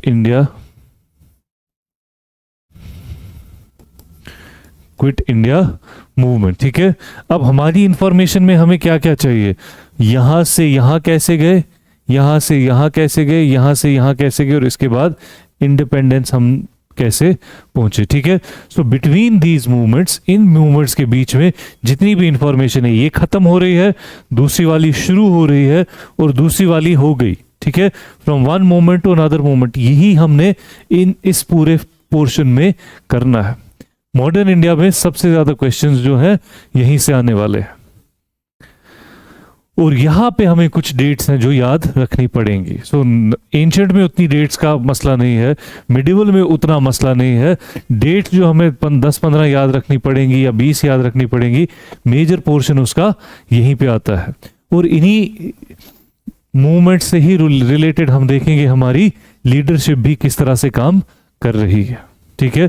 सो ये भी अपने आप में एक क्वेश्चन हो सकता है, arrange these national movements in their chronology, पहले कौन सी, दूसरी कौन सी। सो ये भी एक क्वेश्चन है, ठीक है। या कोई इवेंट जुड़ा हुआ है, फॉर एग्जांपल, और ये क्वेश्चन आया हुआ है, Dandi march is related to which national movement? Answer क्या है? सिविल डिसोबीडियंस मूवमेंट, ठीक है। Incident of Chauri Chaura is related to which national movement? Non cooperation movement. Partition of Bengal, partition of Bengal became the reason for which national movement? स्वदेशी and boycott. सो हमें एक event पता होना चाहिए जिससे जुड़ी हुई एक नेशनल मूवमेंट हमें होती हुई नजर आएगी, और यही है आपका पूरा जो प्रोसेस जो आपने कवर करना है, ठीक है। ये जब हम इस तरह से पढ़ते हैं हिस्ट्री को, आ जाओ अच्छा बाद में आना फिर। ये जब हम इस तरह से पढ़ते हैं हिस्ट्री को तो एक साइंटिफिक तरीका हमें मिलता है। साइंटिफिक तरीका क्या है? आप एक साइंटिफिक मैनर में जब पढ़ते हो, याद रखने का जो चांस है वो बढ़ जाता है। अगर आप पेज दर पेज रैंडमली पढ़ते जाओगे, रिटेन करना जो है वो मुश्किल हो जाता है। रिटेन करना मुश्किल है तो आपको ज्यादा रिवीजन करने पड़ेंगे। ज्यादा रिवीजन करने में ऑब्वियसली टाइम ज्यादा लगेगा, ठीक है। इस तरह से पढ़ोगे तो टाइम कम लगेगा, ठीक है। अब हम पढ़ेंगे कहाँ से? नाउ ये तो थोड़ा सा तरीका था कि क्या क्या करना है, हमने पढ़ेंगे कहाँ से। सो फॉर रिसोर्स, हमारे पास सोर्सेज क्या है जो हमें एग्जाम के लिए चाहिए? आप में से किसी ने कोई एग्जाम दिया है अभी तक? हाँ, कोई नहीं, सब फ्रेशर हो ऑलमोस्ट, ठीक है। So now if you are thinking, अगर आप लोग सोच रहे हो कि मुझे एग्जाम देना है और I am not looking at one specific exam, लेकिन मेरा इस साल में 2-3 एग्जाम तो मैं अपेयर होना ही होना है, तो आपको अगर टाइम भी अच्छा खासा है अभी, कि अभी मेरे पास 5-6 महीने हैं, और हो सकता है आगे चल के मैं, because I am young right now, मैं अभी अपने 20s में ही हूँ, अर्ली 20s में हूँ, या 24, 25, 26, 27 हूँ, हो सकता है 1-2 साल में मेरा प्लान बन जाए कि मैं केएस का एग्जाम भी दे दूं। तो आपके लिए अच्छा सोर्स है, आप एनसीईआरटी से शुरू करो, ठीक है। 11th एंड 12th की 3 किताबें आती है, एंशिएंट इंडिया, मिडिवल इंडिया और मॉडर्न इंडिया, ठीक है। अब आप चाहते हो कि नहीं ये बड़ा लंबा हो जाएगा, ठीक है, this will take a lot of time, कि मैं सिर्फ फिर मुझे काफ़ी सारा टाइम जो है हिस्ट्री पढ़ने में ही लगेगा। सो टू शॉर्टन दैट थिंग, उस चीज़ को कम करने के लिए, और आपके पास अगर है कि इमीडिएटली मुझे कोई एग्ज़ाम भी देना है, उस पीरियड को कम करने के लिए आपको किस पे फोकस करना चाहिए? आपको फोकस करना चाहिए क्लास के नोट्स पे, ठीक है, प्लस कुछ आपको पीडीएफ भी मिलेंगे। सारे नहीं, हम सारा मटेरियल लिखेंगे, लेकिन कुछ कुछ एरिया में 4-5 आपको पीडीएफ्स भी मिलने वाले हैं, ठीक है। इस पे फोकस करेंगे आप। इसको फिर सप्लीमेंट किससे करेंगे? इसको सप्लीमेंट हम करेंगे थ्रू रिविजन्स। रिविजन्स में हम किसकी हेल्प लेंगे? रिविजन्स में हम हेल्प लेंगे आपकी कोई भी जनरल नॉलेज की बुक, ल्यूसेंट, आर्य, कोई भी, I am not referring any specific general knowledge की बुक, कोई भी जनरल नॉलेज की बुक है, उसको सिर्फ यूज करना है किस चीज के लिए? रिवीजन के लिए। क्योंकि अगर आप सिर्फ जनरल नॉलेज की किताब से पढ़ोगे, जनरल नॉलेज की इतनी सी 200-300 पेजेस की किताब में पूरा सिलेबस कवर करने की कोशिश की जाती है, तो उसमें क्या है, the only thing you would see in those books is, वहां सिर्फ फैक्ट्स मेंशन्ड है, ठीक है। फैक्ट्स के पीछे की जो कहानी है वो मेंशन्ड नहीं होती है। इतने ज्यादा fact fact fact fact fact याद रखना मुश्किल है, पॉसिबल नहीं है। ये इंसान के दिमाग के लिए सिर्फ रैंडम फैक्ट याद रखना पॉसिबल नहीं है। वो तब रहेगा याद जब उससे जुड़ी हुई कोई कहानी आपके दिमाग में होगी। कहानी कहाँ होगी? यहाँ पे। कहानी कहाँ होगी? क्लास में जो हम बातें करेंगे, जहां पे you would have some point of reference. Mauryas के लिए कुछ पॉइंट ऑफ रेफरेंस होगा, गुप्ताज के लिए कुछ पॉइंट ऑफ रेफरेंस होगा, जहां से आपको इंफॉर्मेशन जो है वो याद आ जाएगी, ठीक है। Use this only for revision. आपके ये यहाँ पे जो फैक्ट्स मेंशन्ड होते हैं वो आपको तब अच्छी तरह याद रहेंगे, तब अच्छी तरह आप उनके साथ रिलेट कर सकोगे जब आपने वो टॉपिक यहाँ पे पढ़ा होगा, जब आपने वो टॉपिक क्लास नोट्स में लिखा होगा। हम क्यों फोकस करते हैं लिखवाने पे? बिकॉज ये मैं आपको सारा प्रिंटेड भी दे सकता हूं, लिखने से भी कुछ चीजें याद रहती हैं, आपके दिमाग में क्लिक होगा, हाँ ये मैंने कहीं लिखा था, मुझे इस वर्ड की स्पेलिंग नहीं आ रही थी, फिर मैंने देख के लिखी थी, तो आपको वो चीज़ याद रही होगी। Anything that clicks that fact for you. So उसके लिए हमारा सबसे ज़्यादा फोकस किस पे रहने वाला है? क्लास नोट्स पे, और जो ये मटेरियल हम शेयर करेंगे इस पे सबसे ज़्यादा। लेकिन वेदर इट इज़ हिस्ट्री या कोई भी सब्जेक्ट, वो तभी सक्सेसफुल हो सकते हैं जब आप उसको रेगुलरली रिवाइज करोगे। ये एग्ज़ाम सिर्फ क्लासरूम में नहीं सॉल्व होता है, ये एग्ज़ाम पास होता है जब आप क्लासरूम से निकल के सेल्फ स्टडी करते हो।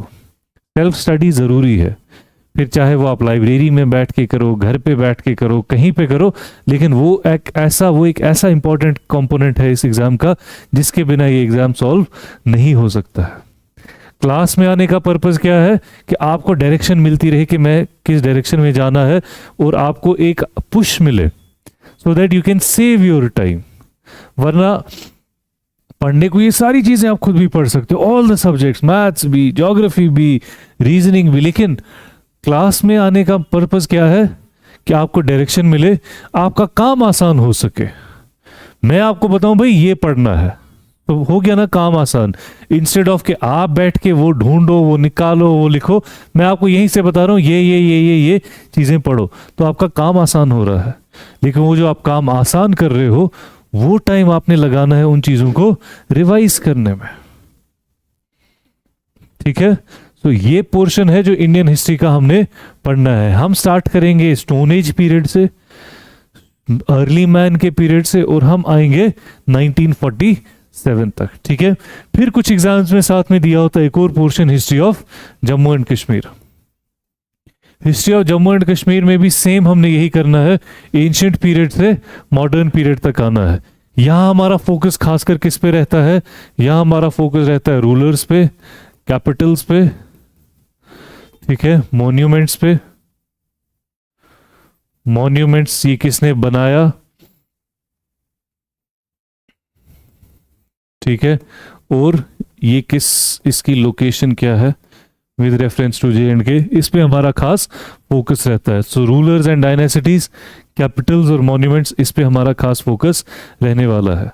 फिर कुछ थोड़ा बहुत material in terms of books या लिटरेचर जो है जिससे हम यूज़ करते हैं फॉर आवर हिस्ट्री, उनके कुछ बुक्स के, कुछ किताबों के नाम भी याद रहने चाहिए।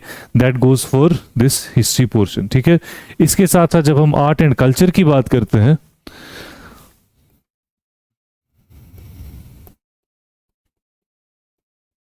जब हम आर्ट एंड कल्चर की बात करते हैं, तो जैसे मैंने बताया था, we will start with architecture.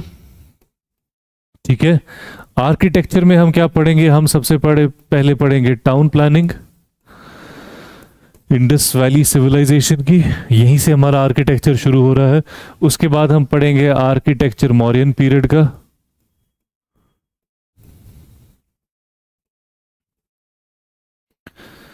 ठीक है। फिर हम पढ़ेंगे मौर्यन से लेके पोस्ट मौर्यन, फिर हम पढ़ेंगे गुप्ता पीरियड, फिर हम पढ़ेंगे मिडिवल इंडिया। मिडिवल इंडिया में हम पढ़ेंगे Indo Islamic architecture. Gupta period में हमने पढ़ना है टेम्पल आर्किटेक्चर, और टेम्पल आर्किटेक्चर से क्वेश्चंस आते रहते हैं। 2-3 क्वेश्चंस अभी तक टेम्पल आर्किटेक्चर से आए हुए हैं। सो इस पोर्शन को हमने अच्छे से कवर करना है। आर्किटेक्चर के साथ साथ फिर हम और क्या पढ़ेंगे? आर्किटेक्चर के साथ साथ फिर हमें आते हैं आर्ट फॉर्म्स। अब जब हम आर्ट की बात करते हैं तो आर्ट में हमें 2 पार्ट्स नजर आते हैं। One is known as the visual art, visual art, ठीक है। विजुअल आर्ट में जनरली हम बात करते हैं किसकी? पेंटिंग्स की। सो राइट फ्रॉम एंशिएंट इंडिया, जहाँ पे हमें वो केव पेंटिंग्स नजर आती हैं, तो वहां से लेके पोस्ट मुगल पीरियड तक हम पेंटिंग्स की बात करने वाले हैं। ठीक है, किस पीरियड की कौन सी पेंटिंग है। कहीं पे हम पेट्रोग्लिफ देखते हैं, कहीं पे हम म्यूरल्स देखते हैं, कहीं पे हमें मिनिएचर पेंटिंग नजर आती है। सो इसकी बात करेंगे हम। उसके साथ साथ हमारा फोकस होगा किस पे? Performing arts. परफॉर्मिंग आर्ट में सबसे इंपॉर्टेंट एस्पेक्ट क्या नजर आता है हमें? परफॉर्मिंग आर्ट में वी हैव, आ जाओ, वी हैव डांस, ठीक है, वी हैव डांस, और डांस के साथ ही है music. So dance and music ये परफॉर्मिंग आर्ट है। उसके साथ साथ और क्या हमें नजर आता है? Theatre. Theatre for example your Bhand Pather. Bhand Pather क्या है? वो खाली डांस या खाली म्यूजिक नहीं है, वो एक थिएट्रिकल परफॉर्मेंस है, विजुअल परफॉर्मिंग आर्ट जो हर बार आपने परफॉर्म करना है। ठीक है, उसके साथ साथ फिर हम कल्चर की जब बात करते हैं, अब कल्चर में हमें क्या क्या एस्पेक्ट्स पढ़ने हैं? कल्चर में हमें इंफॉर्मेशन निकालनी है लैंग्वेज की, ठीक है, और ये पोर्शन थोड़ा सा करंट अफेयर्स से जुड़ता है जाके, ये वाला पोर्शन करंट अफेयर्स के साथ जुड़ेगा। लैंग्वेज की हमें देखना है इसमें क्या क्या कैटेगरीज हैं लैंग्वेज की हिंदुस्तान में, हमारे पास क्या नेशनल लैंग्वेज है या नहीं national language of India. Do we have a national language of India? क्या लगता है अगर यही सवाल आ गया, है कि नहीं है? Which is the national language of India? नीचे 4 ऑप्शंस होंगे, उसमें से एक ऑप्शन होगा नन ऑफ द अबव। तो क्या होगा आपका आंसर? हमारे पास नेशनल लैंग्वेज है ही नहीं, इतनी सारी लैंग्वेजेस हैं, अभी तक हम डिसाइड ही नहीं कर पाए हैं कि हमारे पास नेशनल लैंग्वेज कौन सी होनी चाहिए। ठीक है, सो लैंग्वेज की क्या क्या कैटेगरीज हैं? हम लैंग्वेज को अलग अलग कैटेगरीज में डिवाइड करते हैं। इंस्टेड ऑफ नेशनल लैंग्वेज हमारे पास हिंदुस्तान में है ऑफिशियल लैंग्वेज, सेंट्रल गवर्नमेंट की, यूनियन गवर्नमेंट की ऑफिशियल लैंग्वेज, स्टेट गवर्नमेंट की ऑफिशियल लैंग्वेजेस। ठीक है, उसके साथ साथ हमारे पास क्या है? शेड्यूल्ड लैंग्वेजेस, वो लैंग्वेजेस जो कॉन्स्टिट्यूशन में मेंशन्ड है एक शेड्यूल में। ठीक है, उसके अलावा हम क्या देखते हैं? एक और कैटेगरी है, उसको कहते हैं हम क्लासिकल लैंग्वेजेस। अब ये करंट अफेयर्स बेस्ड है। फॉर एग्जांपल 2024 तक हमारे पास एक लिस्ट थी क्लासिकल लैंग्वेजेस की, 24 में हमने उसमें 3-4 लैंग्वेजेस हैं जो ऐड कर ली, so that becomes current affairs for you. तो प्रोबेबिलिटी क्लासिकल लैंग्वेज से क्वेश्चन आने की बढ़ जाती है। फिर इसी तरह से आपकी स्टेट की अपनी J&K की कितनी ऑफिशियल लैंग्वेजेस हैं, और मेजर स्क्रिप्ट क्या है जिसमें ये लैंग्वेजेस जो है लिखी जाती हैं। सो कल्चर में सबसे पहले हम लैंग्वेज की बात करेंगे, उसके बाद हम थोड़ा सा रिलीजन पे देखेंगे कि मेजर रिलीजन्स क्या हैं, इन टर्म्स ऑफ डेमोग्राफी क्या क्या रिलीजन्स हैं, रिलीजन से जुड़ी हुई उनकी किताबें या उनका लिटरेचर क्या क्या है, तो इस पे बात करेंगे हम। फिर कल्चर में हम बात करते हैं किसकी? आपके हैंडीक्राफ्ट की। ठीक है, आर्ट हैंडीक्राफ्ट एक बहुत बड़ा एरिया है आपके आर्ट का, और उसमें हम बात करेंगे आपकी उसमें फोकस, यहाँ पे हमारा फोकस जो है जनरली वो J&K पे बहुत ज़्यादा रहने वाला है, क्योंकि काफ़ी ज़्यादा हैंडीक्राफ्ट है, शॉल्स हैं, सिल्वरवेयर है, विकरवेयर है, ख़त्म बंद है, अलग अलग तरीके के आर्ट फॉर्म्स हमें यहाँ पे नज़र आते हैं। Again this again remains related mostly to your current affairs. तो कल्चर वाला पोर्शन जो है इसमें करंट अफेयर्स का काफ़ी ज़्यादा रोल रहता है। फिर छोटे छोटे टॉपिक्स हैं, टॉपिक्स लाइक कि डेमोग्राफिक डिवीजन किस तरह से है एथनिकली हमारी J&K स्टेट में, या उसके साथ साथ कौन कौन से फेयर्स और फेस्टिवल्स होते हैं J&K में। तो ये छोटे छोटे टॉपिक्स हैं जिनके बारे में आपको एक बार बेसिक इंफॉर्मेशन याद रहे दिमाग में तो आप उसको अच्छे से कवर कर सकते हैं। ठीक है, यहां से अब ये कैसे बेस्ड है, ये वाला एरिया जो है ये क्यों इंपॉर्टेंट है? क्योंकि यहां से कई कनेक्शन जुड़ते हैं एंशिएंट हिस्ट्री के साथ भी। फॉर एग्जांपल अगर हम इसी पोर्शन की बात करें तो जब हमने आर्किटेक्चर की बात की, अगर आपके एग्जाम में लिखा है खाली इंडियाज फ्रीडम स्ट्रगल लेकिन नीचे आर्ट एंड कल्चर लिखा हुआ है, तो आपको ये सारा पढ़ना पड़ेगा। इंडस वैली सिविलाइजेशन पढ़नी है, मौर्यन पीरियड पढ़ना है, post Mauryan Gupta, at least medieval period पढ़ना है।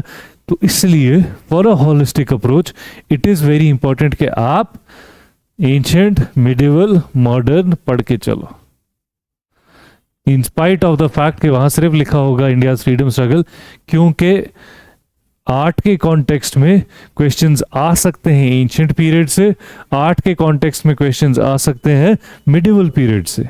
तो आप कंफ्यूज हो जाओगे कि भाई ये कैसा पेपर बना है, ये तो आउट ऑफ सिलेबस है। वो आउट ऑफ सिलेबस नहीं होगा, क्योंकि वो जुड़ा होगा किसके साथ, आर्ट एंड कल्चर वाले पोर्शन के साथ।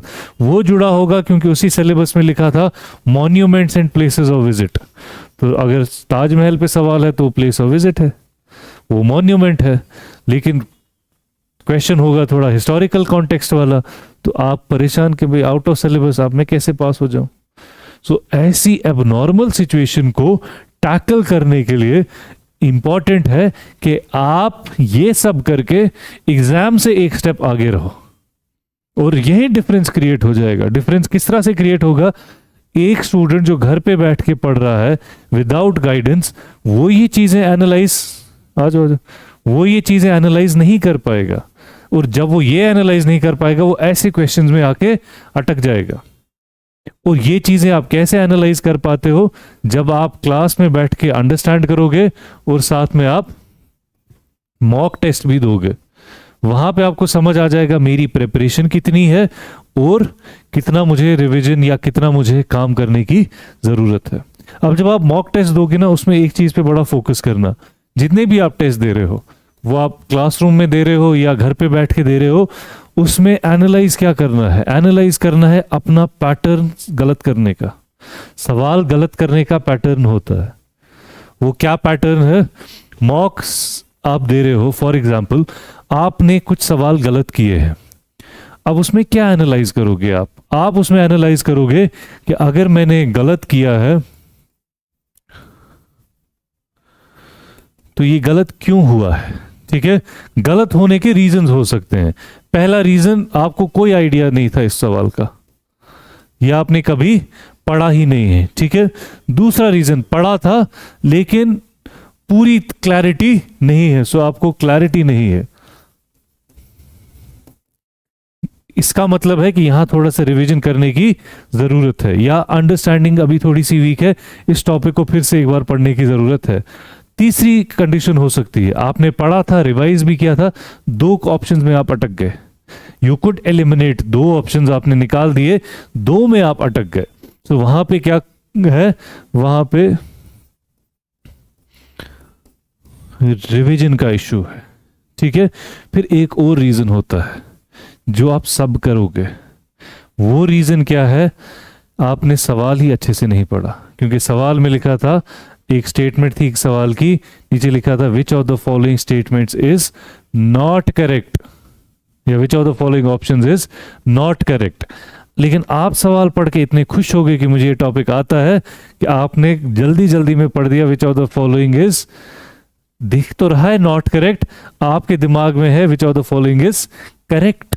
तो आपने मार्क किया करेक्ट वाला ऑप्शन, मार्क करना था गलत वाला ऑप्शन, तो हो गया सवाल गलत।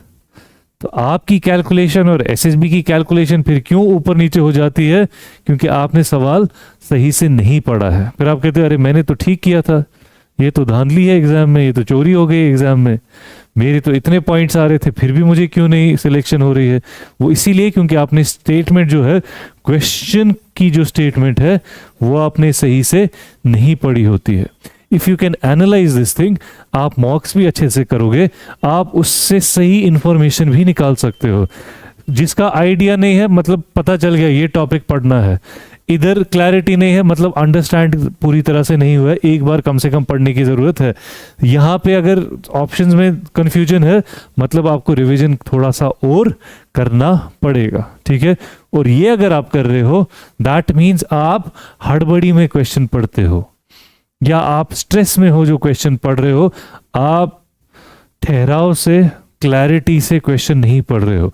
इट इज़ वेरी इंपॉर्टेंट, और ये होगा एग्जाम में। एग्जाम का एक्सपीरियंस थोड़ा सा डिफिकल्ट होता है, डिफिकल्ट इन द सेंस थोड़ा सा स्ट्रेस भी होगा, कि आज मैंने जो पिछले 5 महीने से पढ़ रही थी, आज उसका टेस्ट है, पता नहीं क्वालिफाई होगा नहीं होगा। फिर आप दाएं बाएं देखोगे कोई टिक टिक टिक टिक टिक कर रहा होगा, तो और स्ट्रेस है। आपका पहला पेज खाली गया है, आपको 4 के 4 सवाल नहीं आए हैं, तो और ज़्यादा स्ट्रेस होगा। फिर आप में से कोई OMR पे रोल नंबर भी गलत लिख देगा, तो उसका भी अलग स्ट्रेस होगा। ये सारी चीज़ें दिमाग में जब जाती है तो बेसिक चीज़ें भी भूल जाती हैं। फिर आप काउंट करोगे 2 + 2 4 था कि 5 था, वो भी उंगलियों पे गिनोगे आप। वो क्यों हो रहा है आपके साथ? स्ट्रेस का लेवल बहुत ज्यादा है। अभी जब आप बैठे हो क्लासरूम में या अपने घर में बैठ के पढ़ रहे हो, you are in your most comfortable zone. आप आराम से तकिए के साथ टेक लगा के बैठ के पढ़ते हो, आपको पता है गलत भी हुआ तो क्या है, मैं इधर ही बैठा हूं।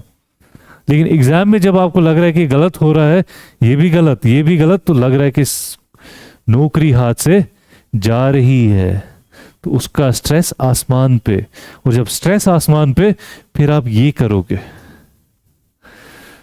फिर आप स्ट्रेस में हो, सडनली आपको एक सवाल दिखता है जो टॉपिक आपने पढ़ा हुआ है, लेकिन उस एक्साइटमेंट में कि हाँ ये सवाल मुझे आ गया, यहां से अब मैं क्वेश्चन सारे करूंगा या करूंगी, आप स्टेटमेंट गलत पढ़ते हो। सो जो सवाल आते भी थे वो भी आप गलत कर दोगे, बिकॉज हड़बड़ी में पड़ा है। It is very important to calm your nerves. और वो काम नर्व्स कब होंगी? जब आप में कॉन्फिडेंस होगा। कॉन्फिडेंस कब होगा? जब आपने अच्छे से रिवीजन किया होगा। ठीक है, तो हम इसी तरह से we will start with history, इसी तरह से एंशिएंट, मिडिवल, मॉडर्न, फिर इन कश्मीर हिस्ट्री, फिर जम्मू एंड कश्मीर पे आएंगे। दैट इज द पोर्शन जो हमें करना है। उसके साथ साथ फिर आर्ट एंड कल्चर भी हम डिस्कस करेंगे। ठीक है, तो best of luck for your preparation, for your examination. इंशाल्लाह सी यू इन द क्लासरूम।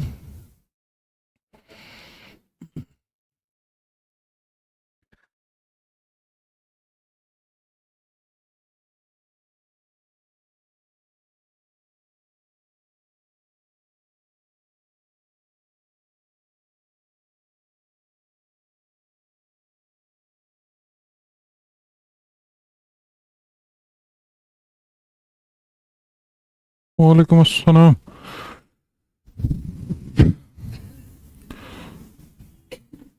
आप लोगों में से कितने लोगों ने एसएसबी का पहले एग्जाम दिया है? और कुछ मतलब कि तो नहीं हो ब्रोट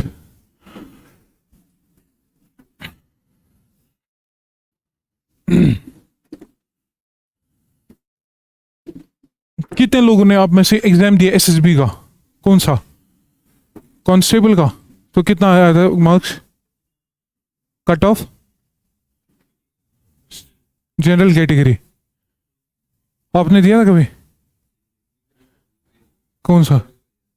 अच्छा VLW। कहाँ? लद्दाख का? तो उसमें कितना कट ऑफ हुआ था? आपने कितना? 61। ठीक है, आपने दिया कोई एग्जाम अभी तक? नहीं। आप में से किसी ने? कितने मार्क्स? और अच्छा ठीक, कोई नहीं। जनरल कैटेगरी आपने दिया कभी? आपने दिया कभी? तो तुझे से रिफ्रेशर। बढ़िया। तो क्यों आए हो पहले तो ये बताओ, यहाँ क्यों आए हो? हाँ, देखो एग्जाम क्रैक करने का एक तरीका है, टू बी ऑनेस्ट। देखो नॉलेज तो तुम्हें मिलेगी, ये ट्रू है। मतलब तुम्हें जो सारा का सारा सिलेबस तो पढ़ाया, सर ने भी दिखाया भी होगा, पूरा का पूरा सिलेबस वो सारा का सारा पढ़ाया जाएगा। बट नॉलेज के बाद काम तुम्हारा है। ठीक है, मैं कुछ बता दूंगा तुम्हें करना क्या क्या है। ठीक है, मैं पढ़ाता हूँ ईवीएस में मैं मतलब अराउंड 40-45 आवर्स लेता हूँ to complete entire EVS. And वो खाली तुम्हारा एसएसबी के लिए इंपॉर्टेंट नहीं है, वो कि अगर इनफैक्ट जेकेपीएससी भी दोगे उसके लिए भी चल जाता है। ठीक है, अब मैं क्या कह रहा हूं तुम्हें, तुम यहां से चीजें ले लो, मतलब तुम सारे के सारे कंपोनेंट पढ़ो, but at the same time you have to do one thing, that is reading NCERTs. Basic NCERTs को सही से कवर करो, उनको 5-6 बारी रीडिंग करो। बेसिक एनसीईआरटीज क्या गए? फॉर एग्जाम्पल क्लास 11th की हिस्ट्री ले ली। कौन सी हिस्ट्री? Old NCERT. ठीक है, ओल्ड एनसीईआरटी पढ़ ली। सिमिलरली ज्योग्राफी पढ़ी क्लास 11th एंड 12th की एनसीईआरटी। सिंपल, उनकी लैंग्वेज भी उतनी ज़्यादा टफ नहीं होती। वो तुम एक बारी अगर रीड करोगे you will get to know ये बोल क्या रहा है वहां से। ठीक है, तो पहला तुम्हारा काम होना चाहिए कि एनसीईआरटीज को सही से पढ़े। यहाँ जो तुम्हें पढ़ाया जाएगा, यहाँ जितने भी नोट्स तुम्हें दिए जाएंगे, that are your primary source. वो तुम्हें मतलब बार बार नोट्स पढ़ने हैं। बट ऑब्वियसली हर नोट में सारी की सारी इंफॉर्मेशन नहीं होगी। आवा का समझ, नोट्स में सारी की सारी इंफॉर्मेशन नहीं है। You have to do NCERTs पढ़ी, एनसीईआरटीज फॉर एग्जांपल ज्योग्राफी पढ़ी, ज्योग्राफी में कोई चैप्टर पढ़ा जो सर ने पढ़ाया भी होगा क्लास में, उस चैप्टर को पढ़ने के बाद ट्राई टू डू व्हाट, कि जहां जहां जो जो इंफॉर्मेशन नोट्स में नहीं है वो इंफॉर्मेशन क्या करो, वहां से बुक से उठाओ और अपने नोट्स में लिखो। सच दैट कि तुम्हारे पास ज्योग्राफी के लिए जो बुकलेट बनेगी ना, दैट मस्ट बी मतलब perfect for all the exams. ये नहीं कि मतलब एक बार ही नोटबुक बनाई, रिवाइज किया नहीं, बुक भी एनसीईआरटी पढ़ी नहीं तो एग्जाम नहीं निकलेगा। तो तुम्हें करना है क्या है, कुछ भी चीजें पढ़ोगे, जो भी सर तुम्हें कोई भी बुक रिकमेंड करेगा, उस बुक को 5-6 बार ही पढ़ो। उस बुक से जितनी इंफॉर्मेशन तुम्हारे नोट्स पे नहीं है वो अपने नोट्स पे उतारो, सच दैट कि तुम्हारे पास जो नोट्स बनने चाहिए that must be perfect for each and every exam. उसके बियॉन्ड तुम्हें मेहनत नहीं करनी है कंटेंट को पढ़ने में, that is more than, that is sufficient. दूसरी बात, जो भी चीजें पढ़ोगे यहां से, जितना भी तुम कंटेंट पढ़ोगे यहां से, नोट्स पर तुमने कर लिए कवर, बुक भी अब तुमने कर ली cover, you have to do practice. किन की प्रैक्टिस? एमसीक्यूज की प्रैक्टिस। जितना तुम प्रैक्टिस करोगे उतना तुम्हारे लिए फायदेमंद है। At the end of the day वहां खाली नॉलेज ही काम नहीं आती है, वहां तुम्हारा गेस वर्क भी आता है। कौन सा गेस वर्क? Educated guess. ये नहीं क्या ओ तुक्का लगा दिया, ओकुस बोकुस थिलवन सोकुस तिशन कारण के। ये तुम्हें ऑप्शंस होंगे पता, ऑप्शंस में तुम्हें 2 ऑप्शन 3 ऑप्शंस पता होंगे कि ये 2 ऑप्शन क्या है, किसके रिलेटेड है, सच दैट कि तुम उनको आउट करो, एक ऑप्शन बचेगा, that must be your right answer. ठीक है, तो ये प्रैक्टिस अब कहां से करोगे? There is this one book called as 14,000 plus questions. क्या नाम है बुक का? लिखो कहीं पे, 14,000 प्लस क्वेश्चंस।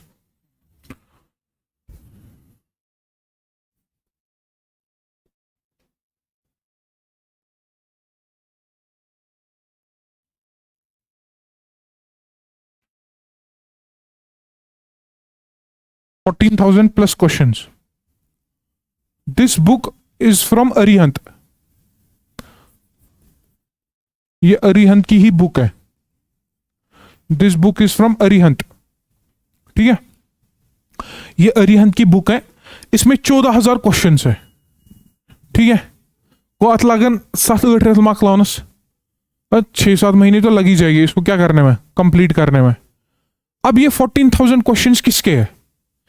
ये अगर तुम देखोगे CDS combined defence service, UPPCS, SSB, SSC मान के चलो, SSC, UK Uttarakhand PCS, Kerala PCS, या जितने भी छोटे छोटे टीचर लेवल एग्जाम होते हैं, ठीक है, सारे के सारे एग्जाम्स ने इन्होंने क्या किया है, क्वेश्चंस की कंपाइलेशन की है। और वो भी क्या, चैप्टर वाइज, वो भी चैप्टर वाइज। जैसे तुमने एंशिएंट हिस्ट्री पढ़ लिया, देखो अब एंशिएंट हिस्ट्री में अब तुम्हारा फॉर एग्जांपल बुद्धिज्म आ गया, तुमने बुद्धिज्म यहां से पढ़ा, बुक से भी पढ़ा, इसके क्वेश्चंस को अटेम्प्ट करो। अगर तुम्हें लगा क्वेश्चंस अटेम्प्ट हो रहे, वेल एंड गुड, नहीं लग रहा, इसका मतलब नॉलेज अभी उतनी ज्यादा नहीं आई है। Try to acquire it, try to read from multiple sources कि मैं इस क्वेश्चन के रिलेटेड क्या इंफॉर्मेशन है। अब देखो ना 14,000 प्लस क्वेश्चन है, इसको करने के बावजूद तुम्हें नहीं लगता तुम्हें कट ऑफ के पार होगा स्कोर? 14,000 प्लस क्वेश्चन माशे जुआ का 14,000 प्लस क्वेश्चंस मतलब तुम क्या कर पा रहे हो, सारी की सारी एनसीईआरटीज कर रहे हो, सारी की सारी जितने भी अभी तक क्वेश्चंस आए इन डिफरेंट एग्जाम्स वो कर पा रहे हो। डोंट यू थिंक तुम्हारे एग्जाम में से 100 में से 80 क्वेश्चन निकलेंगे? 80-85 करेक्ट नहीं होंगे तुमसे, कुछ समझे? तो तुम्हें क्या करना है, 14,000 पढ़ा, नोट्स बनाए, एनसीईआरटीज पढ़ी, एनसीईआरटीज पढ़ने के बाद सारा का सारा कवर करने के बाद try to attempt questions attempt हो रहे हैं, वेल एंड गुड, नहीं अटेम्प्ट हो रहे इसका मतलब अभी भी उतनी खाली नॉलेज नहीं आई है। Try to read it from some other source, net निकालो, चैट जीपीटी यूज करो, कुछ भी यूज करो, रीड इट। हमारे पास एक्चुअल में होना क्या चाहिए, क्वेश्चंस करने के लिए नॉलेज होनी चाहिए।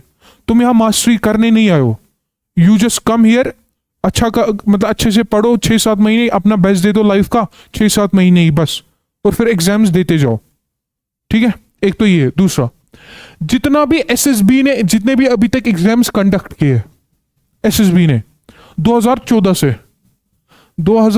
से लेके 2025 तक 11-12 साल आ रहे हैं, जितने भी एसएसबी ने एग्जाम्स कंडक्ट किए ऑफ डिफरेंट मतलब डिफरेंट पोस्ट्स के लिए, वीएलडब्ल्यू हुआ, जूनियर अकाउंट असिस्टेंट हुआ, फाइनेंस अकाउंट असिस्टेंट हुआ, जितने भी एसएसबी ने एग्जाम्स कंडक्ट किए उन सबके पेपर्स लाओ।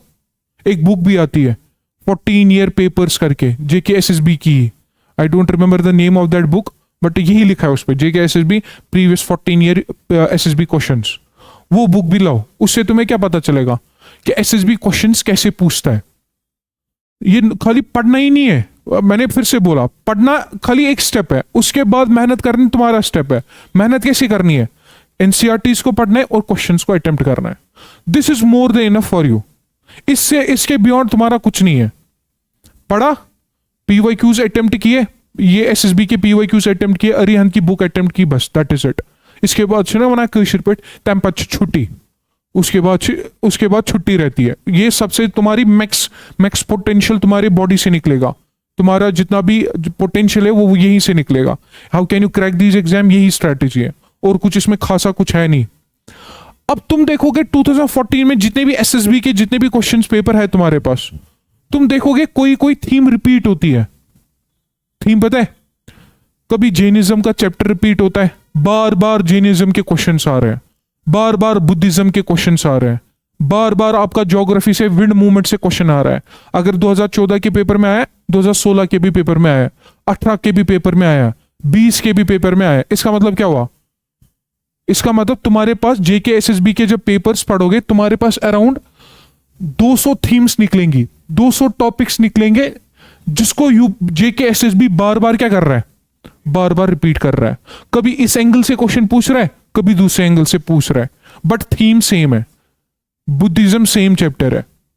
आवाज समझ गया? कभी बुद्धिज्म के काउंसिल्स के बारे में क्वेश्चन पूछा, कभी बता दिया कि बुद्धिज्म ने अपनी बुद्धा कहां फाउंड की थी, ठीक है, मतलब वो अपना विजडम कहां फाउंड किया था। आवाज समझ गया? तो मैं ये कह रहा हूं कि तुम्हें जितने भी नॉलेज होगी, ट्राई टू मेक श्योर कि तुम एसएसबी के पेपर्स को भी एनालाइज करोगे। दूसरी बात, एसएसबी के एग्जाम्स की थीम्स निकालोगे, कितनी थीम्स इंपॉर्टेंट है। तुम जितने भी नोट्स लिखोगे ना यहाँ पे, तुम्हें लगेगा सारा का सारा इंपॉर्टेंट है। पढ़ना जरूरी है वो लेकिन सारा का सारा तुम्हारे लिए इंपॉर्टेंट नहीं है।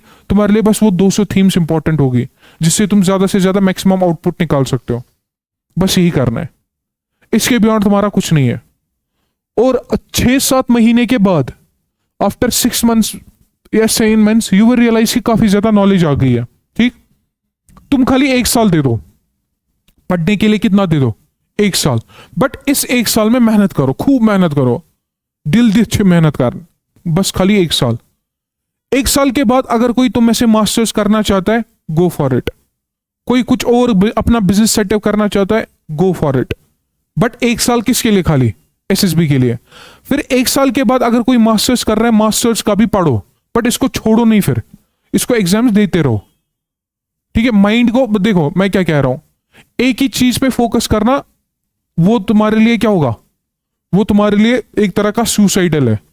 वो इसलिए कह रहा हूं बिकॉज एसएसबी टाइमली एग्जाम भी कंडक्ट नहीं करता, देखा भी होगा। और एग्जाम कंडक्ट करने के बाद रिजल्ट भी आ गया, पता चला कॉश हो गया रिजल्ट, वो भी देखा होगा तुमने। तो इन एसएसबी पे तो कोई भरोसा नहीं है। तो बट 1 साल मेहनत करो, खूब मेहनत करो, सच दैट 1 साल के बाद अगर तुम मास्टर्स करना चाहते हो, गो फॉर इट। अगर तुम अपना बिजनेस सेटअप करना चाहते हो, go for it. But exams को देते रहो, साथ साथ देते रहो। But within this year try to give कम से कम 6 घंटे, 7 घंटे, 8 घंटे डेली टू योर स्टडीज। मतलब खूब मतलब कशिर पे क्या मतलब कैश बनाने शितना याद ही पे क्या कसा कहावत छ क्या इतनी मेहनत करो सच दैट कि तुम्हें ये लगना चाहिए कि नहीं, मैंने 1 साल में इतनी मेहनत की है जो कि अभी तक 25, 26, 27 अभी तक नहीं की थी मैंने। ठीक है, तो 1 साल मेहनत करो। 1 साल के बाद if you want to do something else, go for it. But exams देते रहो। जेके एसएसबी अनप्रेडिक्टेबल है। ठीक है, एक तो ये जेके एसएसबी से बेस्ट ऑप्शन है तुम्हारे पास जेके एसएससी कह रहा हूं, एसएससी का एग्जाम है, सर्विस सिलेक्शन कमीशन का एग्जाम है, जो सेंट्रल लेवल पे कंडक्ट होता है। बट उसकी लेवल क्या होती है? जेके एसएसबी से काफी ज्यादा टफ होती है। बट मेरे को लगता है उस एग्जाम के लिए ही पढ़ो, क्योंकि तुम्हारी लेवल क्या होगी? काफी हाई होगी जेके एसएससी को पढ़ने के बाद, और इतनी लेवल तुम्हारी बढ़ जाएगी कि जेके एसएसबी का एग्जाम निकल जाएगा। ठीक है, तो एम फॉर बिग टारगेट। छोटा टारगेट एम नहीं करो, बिग टारगेट। जो भी यहां पढ़ोगे वो एसएससी के लिए भी है, एसएसबी के लिए भी है। तो बेहतर अफजल सुना तय खतर तेले एसएसबी टारगेट, एसएससी टारगेट करना, ये करना पड़ेगा, ये तुम्हें करना पड़ेगा। बट वो एग्जाम्स भी देते रहो ताकि तुम्हें नॉलेज मिल जाए। और जेके एसएसबी का ही एग्जाम नहीं है, there are numerous other exams as well. RBI का ग्रेड बी एग्जाम एक है, दिए कभी? आरबीआई का एक ग्रेड बी एग्जाम, ईपीएफओ का भी एक एग्जाम है, सिमिलरली नाबार्ड का भी एक एग्जाम है, सिलेबस सेम, जितना JKSSB पूछ रहा है वही पूछ रहा है। मे बी थोड़ी जैसे FA में तुमने देखा होगा अकाउंटेंसी थोड़ी है, स्टैट्स है, बाकी सब तो सेम ही होता है ना, और मैथ्स एडेड है। सिमिलरली इन सब जॉब्स में भी ऑलमोस्ट सिलेबस सेम है, थोड़ी थोड़ी चीजें यहाँ पे एडेड है। तो तुम खाली ना खाली किसके लिए पढ़ो, मतलब SSB के लिए पढ़ो, बट इन एग्जाम्स के लिए भी पढ़ो। इसलिए कह रहा हूं बिकॉज इनका एग्जाम डेट एक साल पहले आता है, SSC का कैलेंडर एक साल पहले आता है, इस दिन ये होगा, इस दिन ये होगा, इस दिन ये होगा, इस दिन ये, और वो उसी दिन होता भी है, ताकि तुम्हें गारंटी हो कि भाई इस दिन मेरा एग्जाम है, तो मेरे को इन 2 महीने 3 महीने के बाद मेरा एग्जाम होने वाला है, आई शुड गेट प्रिपेयर्ड। इन्होंने SSB ने कैलेंडर निकाला, जरूरी नहीं है उसी दिन एग्जाम हो गए, तो तुमने देख लिया भी होगा इनका क्या मसला रहता है। ठीक है, तो मैं कुछ एग्जाम्स बता रहा हूं, इन एग्जाम्स को लिखो and try to work for them. लिखो पहला exam RBI grade B, RBI grade B, RBI grade B. Second UPSC EPFO कस गए, SSC 3 नाबार्ड NABARD।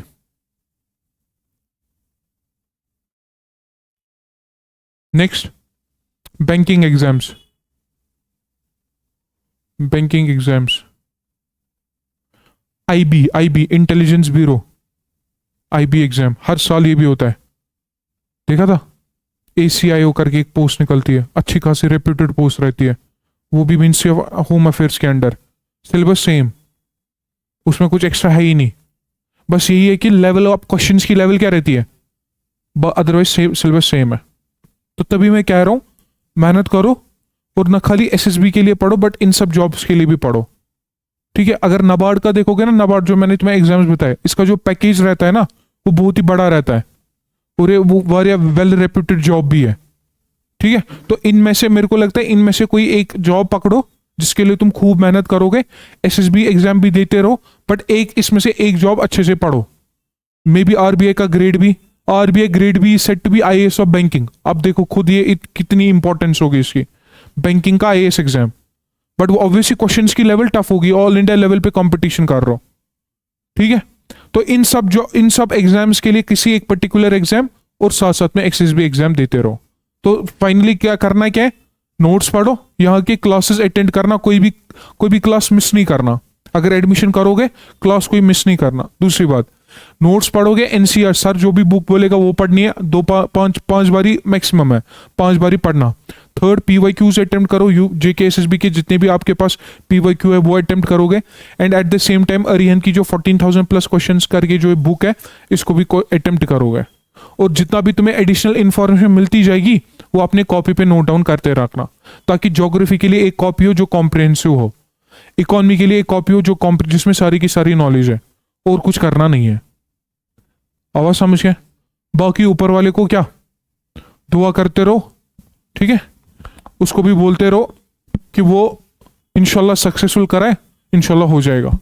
ठीक है, मैंने रिसेंटली खुद भी एक एग्जाम निकाला है असिस्टेंट डायरेक्टर करके इन प्लानिंग, तो मैं अपने एक्सपीरियंस से कह रहा हूँ।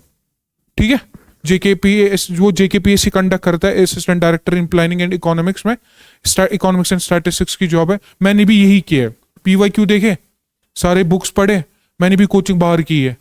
ठीक है, वहां कोचिंग की नोट्स बनाए, बुक्स फिर से पढ़ी, जो कुछ बुक्स नोट्स में नहीं था उसको रेप्लिकेट किया, PYQs किए, गया एग्जाम देने and scored with a good rank, 8वीं रैंक थी मेरी। ठीक है, तो मैं यही कह रहा हूं कि ये टाइम एंड टेस्टेड प्रोसीजर है, इसके बियॉन्ड कुछ नहीं है, बट ये करके जाओ। ये नहीं करोगे you won't be able to qualify any exam, ये बेसिक मिनिमम है। ठीक है, तो ऑल द बेस्ट, मिलते हैं फिर क्लास में।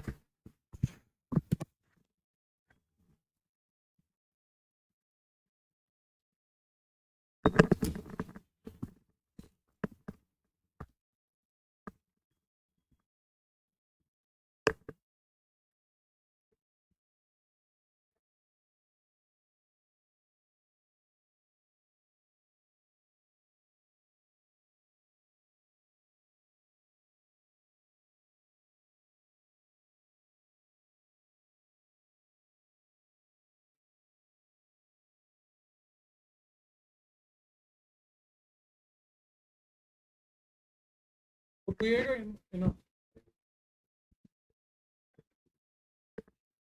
नहीं ना, इनको बोलो निकलने के लिए।